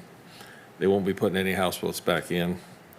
Also, there was a long discussion about the Palermo Canal, and if you're familiar with the lake project, there's a canal that pre-existed the dam, and it's on the south side of the river. It's feeds the canal that goes to Palermo, and there's a long 2,000-foot concrete-lined pipe that goes through the mountain, and they explained a lot of discovery, and they sent a ROV through that canal to make sure it's in good integrity, and they were rebuilding the main gate valve to that's in the water. It's around the 500-foot level elevation-wise. So just to let you know, there's work being done, and the safety of the dam is certainly a big, high priority, and a lot of good discussion and presentations from the maintenance people that are taking care of that. There was also a discussion that happened a little earlier about the question if there's any problem with the spillway gates, and there isn't any. They did a thorough study on it, and some people had reported that we heard one thing or another. Well, it's just not true. The spillway gates and the structure that supports them is in good shape. The other thing that's happening is the roadway from the parking lot on top of the dam down and cross in front of the spillway gate inlet is soon to be completed.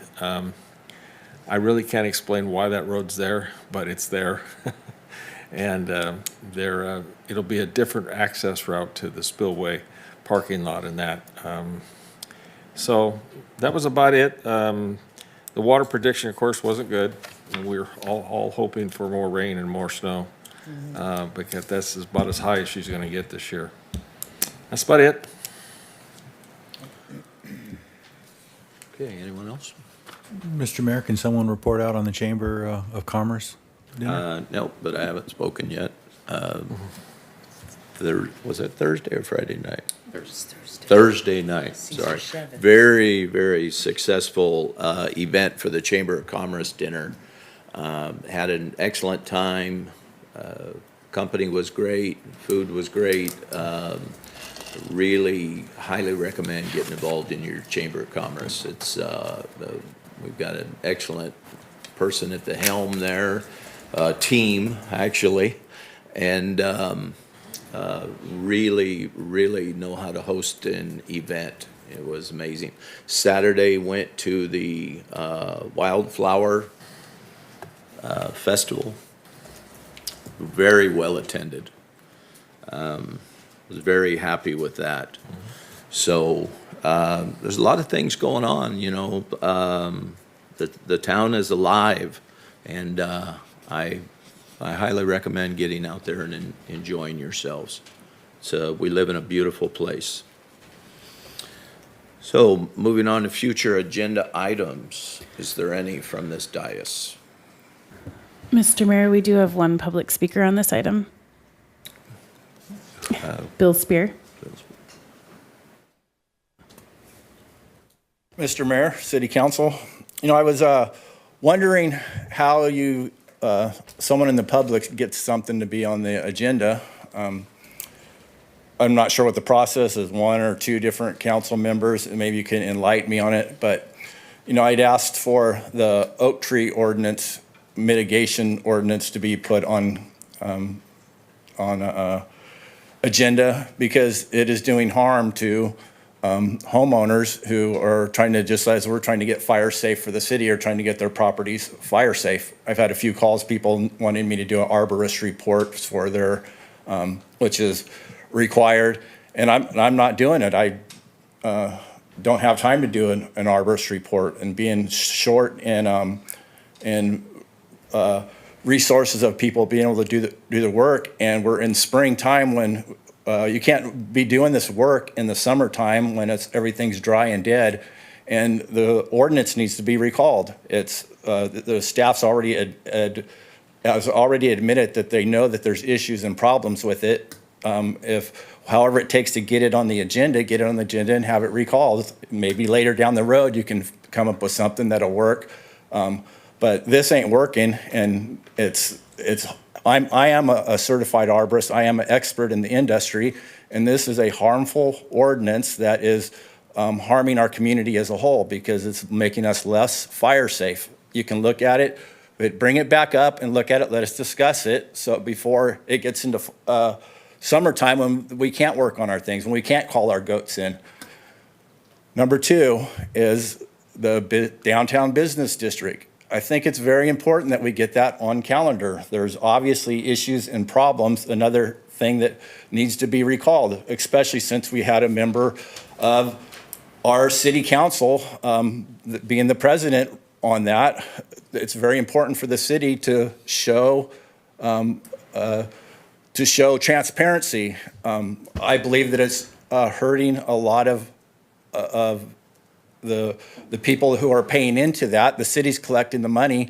I think it's worthy of being brought back up immediately and addressed immediately, not kicked down the road, it needs to be brought up and give an account to the people who pay into it of what the accountability that's being done, that is everything's being done, held proper. And if it is, good that it is, but it doesn't look like it is. But I think it's important enough to get on the agenda as soon as possible. Thank you. Thank you. Mr. Mayor, if I could, just for clarity on the bid, the city holds no regulatory authority over the bid. The bid was something that was requested by the downtown community and was processed by the council. The city does not collect money. This is something, the city loses money on this. We are a pass-through of the dollars. The only regulatory way that the bid can be regulated externally would be for more than 50% of the individuals that are paying into the business improvement district to ask to have it disestablished. At that point, the council could disestablish the bid through that process. Other than that, this council holds no regulatory authority. There's no purpose of it being on the agenda because there's nothing essentially that you can do with the conditions that exist there. I would encourage those that are feel that there needs to be improvement in it, upset, or feel they're being harmed, to go to that organization and work through that organization. Or their other only option is to get 50% of the individuals that are paying into the bid to vote to disestablish the business improvement district. So I did review that, did look at it. That's why it was not brought back here, was because there is really nothing for you to do at this point. It's a difficult situation. As far as the oak tree, we are looking at that to make those amendments, and we'll get those just as quick as we can, Pastor Spear, back so that we can make those necessary adjustments, because I think everybody agrees there's probably some room in there for some corrections. The city's arborist is looking at the amendments for the oak tree ordinance, and he is comparing that to Butte County and Chico's ordinances regarding the mitigation of oak trees and trying to put it more in line with those ordinances, as the city's is a little more onerous than those are. So that is in progress. To answer your question, how you get something on the agenda, it either is by the mayor's request or two council members. Any other way, I'm not sure. Mr. Attorney. 3 council members, sorry. I agree with you, Pastor Spear, but to a little bit of explanation, if I didn't know what I know, I would be wondering what Mr. Legron said when he said that the city doesn't collect any money. But he said the money passes through. What happens is it's paid. It's paid to the city, but it goes directly through. We make nothing off of it. It was actually a favor, if you, whatever you want to call it.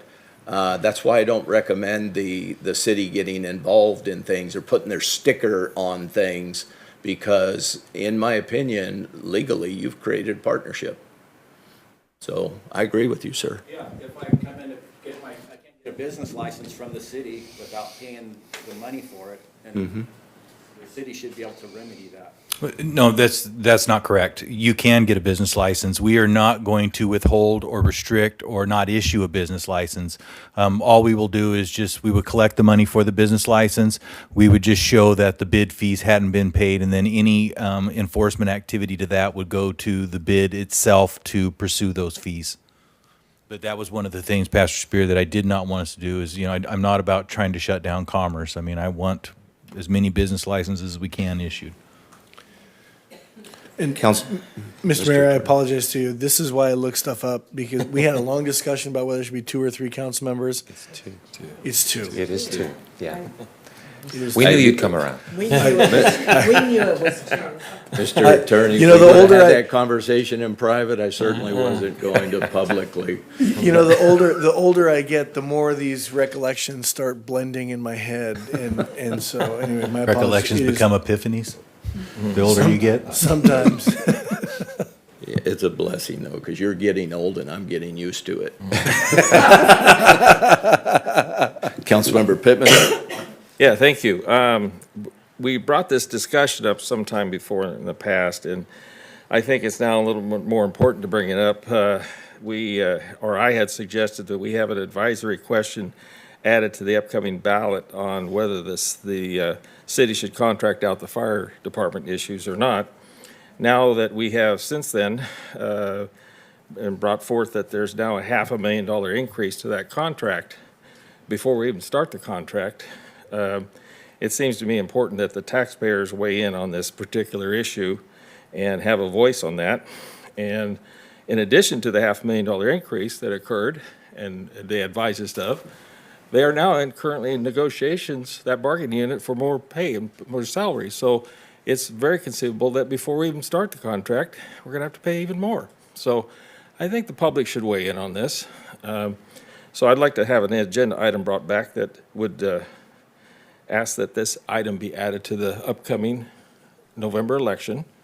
And then a second request is with that we request the startup date for the contract to be middle of November, November 15th, which would be after the election, so the public gets a chance to have a weigh-in on that particular expense, which is the second largest department of the city. I think the public ought to make that decision, not just the seven of us up here.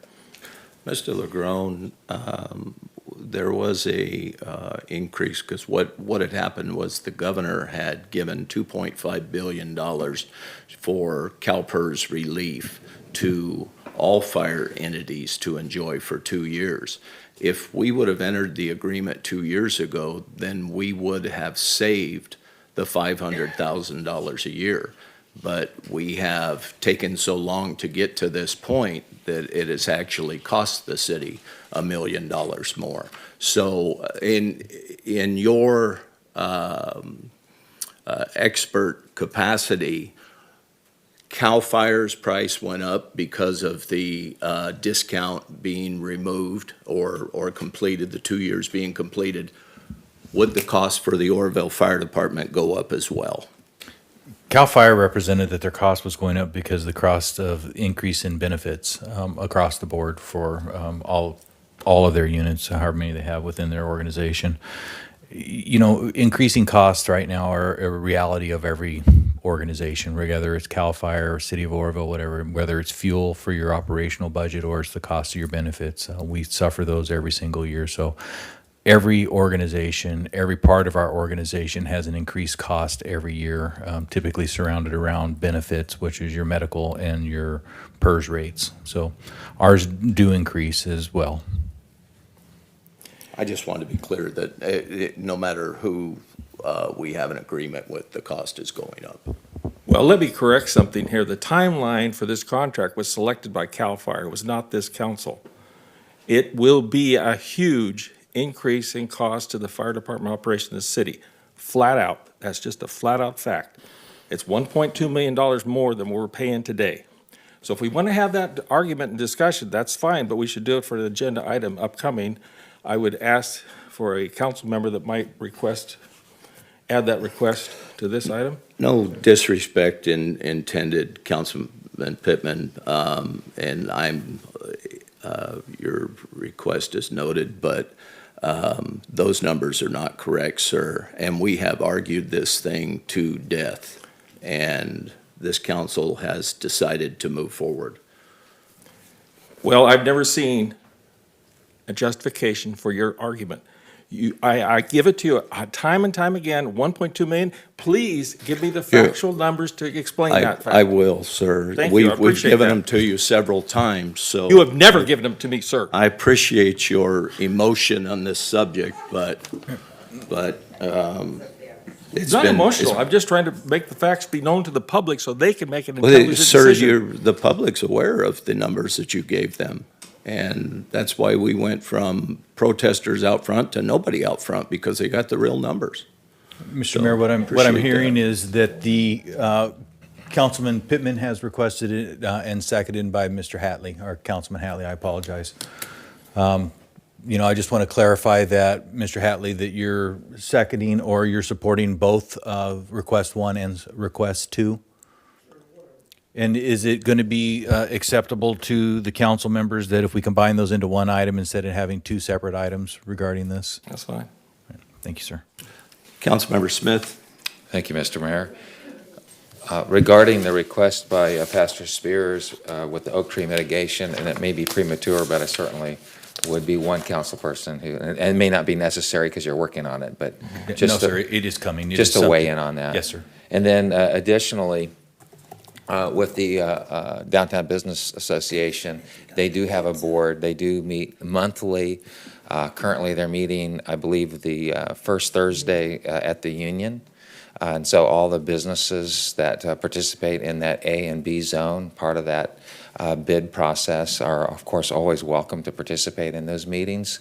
And then just to clarify, just in case there was some confusion, because it sounded like you might have said that one of us as a president or something of that. So the current president of the Downtown Business Association is TJ Jensen, who runs the Century 21 on Montgomery Street, just for clarity in case there was, some questions maybe going up in people's minds. And then and certainly Mr. Glover-Groans, all of his comments, are absolute, not that you need someone to say they were accurate, but I appreciate a fact checker. Right. So that is the process that was expressed earlier by our administrator. So thank you. Anyone else? Oh, Councilmember Riggs. Thank you, Mr. Smith, for clarifying those points regarding the Business Improvement District. I'll also say that nonprofits are exempt. It's totally optional for nonprofits to participate, and fees are based on benefits as far as proximity and business size. I also know that organization has spurred countless improvements and development downtown, and all of us have noted how often and how much improvements have occurred within the downtown district. And quite frankly, it is, what's the best word? It's quite frustrating to have an individual who is quite possibly benefiting from it, but also could absolutely opt out of it, continue to throw mud on an organization that's doing so much community benefit. So I appreciate the clarification, and I again would say that as a council member directed to the Business Improvement District, I know for certain that organization would love to express their vision and the work that's being done within downtown and how those funds are applied throughout the downtown district. Okay, administration reports. I have none, Mr. Mayor. Mr. Councilmember Smith, did you? Yeah, I just wanted to wanna add, continue? just to that. I think to be fair, the downtown business district is going through growing pains. There have been some challenges. They do great work. A lot of the flags that you see and the different things, the baskets, some of the other elements. But I think to be fair to Pastor Spears' expressed concerns, I mean, they are going through growing pains. There are some developmental evolution that's happening, just, to encapsulate that. So, and I certainly respect those concerns that he's expressed. But I also am confident that the current board, with the Downtown Business Association, has the expertise to address the concerns that you've expressed. And going back to your comments, I think that would probably be the most appropriate place to express those concerns for some of those, changes, just to say. Yeah, thank you. Administration reports. I have none, Mr. Mayor. Ms. Bergstrand, Mrs. Bergstrand. I'd like to update the council on the 2018 Disaster Recovery Multifamily Housing Program. I've been working with a city consultant for several months trying to complete the requirements for the Mastered Standard Agreement and completing all their policies and procedure documents. I'm happy to say that on Monday I submitted our application for the Lincoln Family Apartments on Lincoln Street. It's phase 1, it's a family housing project. We are also requesting a phase 2, which is a senior family project, but it is outside of the allocation that the city received, which was $8.8 million. So we're waiting for a heads up from the state to see when we can submit that, because they have allocations from other jurisdictions that they are not going to be able to utilize, that they're going to push back out to the communities. We still have some time before we know if this will be accepted, and I'm sure they'll be requiring different information, but I would be happy to see if a developer would want to do a presentation for you if you'd like to see the plan. Also, I wanted to remind council and the citizens that the owner-occupied rehab program for housing is up and running, and we're accepting applications from income-qualified applicants. Thank you. Thank you. Chief Tenz. Yeah, just a couple quick things. I wanted to update council. The fire the other night, we had about 2 nights ago, I believe, the old gas station at B in Lincoln. I just want to let everybody know, no injuries, no additional property damage to the exposures surrounding. The building is down. Mr. Belser and I have had conversations on where it goes from there, and his department will handle it from this point. Also on the Type 6 engine, it was projected to be here in February of 2022. Same issue like we have with the police vehicles with Ford. It's a Ford chassis as well. It's been delayed, and the new delivery is May or June. So hopefully we'll see it November of 2022. That's it. Councilmember Goodson. Do we know who's responsible for the fire? It's under investigation. Mr. Attorney. You have to go to school for that? Thank you, Mr. Mayor. We do have an ordinance coming, military equipment use ordinance, that you will see on the agenda. It is mandated by the state. I will mention for the public, it is not nearly as scary as it sounds. In fact, many of the items that are defined as military equipment are in fact less lethal. I've made the statement before, when you think military, you usually think more lethal, not less lethal. But they have defined certain equipment, like some of the less lethal, beanbag rifles and, things like that. So those are, so it is mandated by the state. We'll go ahead and get that taken care of and working with Bill on that. Although when I say working with Bill, I sent him the documents and he's doing most of the work. So I appreciate Bill taking on that laboring oar. And my firm has been working closely with code enforcement to get a bunch of properties cleaned up. That work will continue. And other than that, that's it. Councilmember Goodson had a question for you. Right, in regards to the military. Yes. As an agenda item, is this the same issue that the city of Chico is confronting right now as an agenda item? It is. There's protesters. It is. Okay, so it'll be coming before us. It is. So I'll just watch their city council meeting. Well, I can tell you, if you watched the last Paradise Council meeting, All right. they have been, quote, struggling with the same issue, and they had no one show up to comment on it. So it all depends on the type of equipment that you have. I am not privy to the type of equipment that Chico has, but I can tell you much of the equipment that would cause protesters is not found within the city of Oroville, within our police department. All right. Thank you. Not to prejudge the upcoming ordinance, but that's my hunch. Time's up.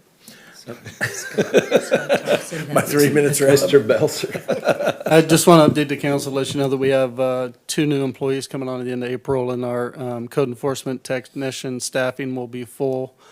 They are learning a lot. As you can see in our staff reports, when you read those, our cases that we're investigating are increasing, but also the amount of cases that we investigate are closing at a higher rate. And the purpose for that is because with staffing, inspections happen in a timely manner.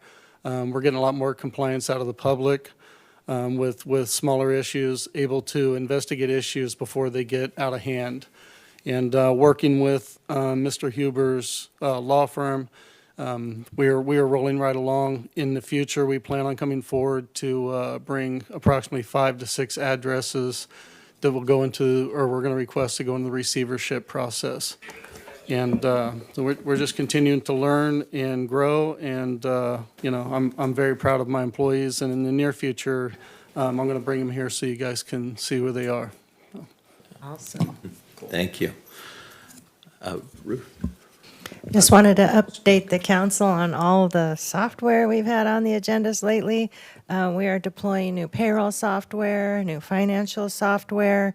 We recently passed a digital budget book that will be for the citizens. And then tonight, we passed the operational budget book, and that is going to be for internal. And I was so happy to hear that this isn't something I bought to make the managers do more work, but they actually asked me for it. So I'm really excited that they want to use it, and I'm excited to see how that turns out. So there's one more coming, and it's not a new one. I just want to switch. Right now, we're using our transparency portal as OpenGov, and since these are both with ClearGov, I'm going to be asking to switch from OpenGov to ClearGov. So it's not going to be new. It's just going to be a different provider for our transparency software, so that it's all with the same provider, and it's all linked up and it talks to each other. And I also wanted to let you know that we finished our audit finally for the year 2020-21. And so our financial statements are posted on our website, and they are done and audited, and everything was great. Thank you. Dawn. Yes, as you'll see, or as you approved, the Hewitt Park grant was on the agenda this evening for acceptance and establishing the budget. Next Tuesday at the Park Commission meeting, we will be holding, as requirement of the grant, 2 more community meetings so that the community can provide additional input for the final draft of the park plan. And so next Tuesday, April 12th at 5:15 p.m. at the Park Commission meeting, our consultant, Milton Design, will be presenting their final draft and allowing the community to provide any comment or input there. So what we're looking at is to recognize the history of the area of Hewitt Park as the Wilcox Placer Mine. And so we'll have some mining theme and some train theme equipment at that park. And so he'll have more design there for the Park Commission and the community to comment on. Thank you. With that, we will adjourn the meeting. Mr. Mayor, we need to return to closed session. Oh, with that, we will return to closed session. But you folks can go, there won't be anything more. Where you can stay. You have to report out. Yeah, but they don't have to hear it. They would have had to do this.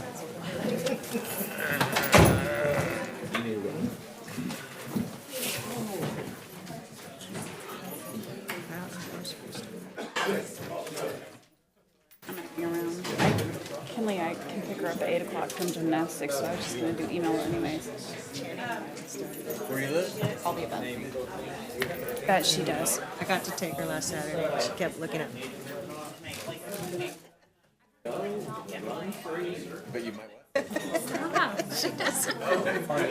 Did you get to jump in the pit once? I only saw you once. She goes, she said everybody got to do twice, but I only did it once. I'm like, okay, good. I got to see it. So gross, she'll start coming home with like I foam in her know. hair. I saw a Band-Aid in there, over there. Oh, yeah. They don't clean that place very much, do they? I don't think so. I was looking at the bars, and I just wanted to wipe them all down. So those get wiped down when we do gymnastics meets, and all the parents go through and like bleach everything. Parents have to? Because we're on the Boosters Club. They do, but I don't think they really do that good of a janitorial service down there. Wow, yeah, I wanted to just. And there's a lot of filthy kids doing it. Yeah.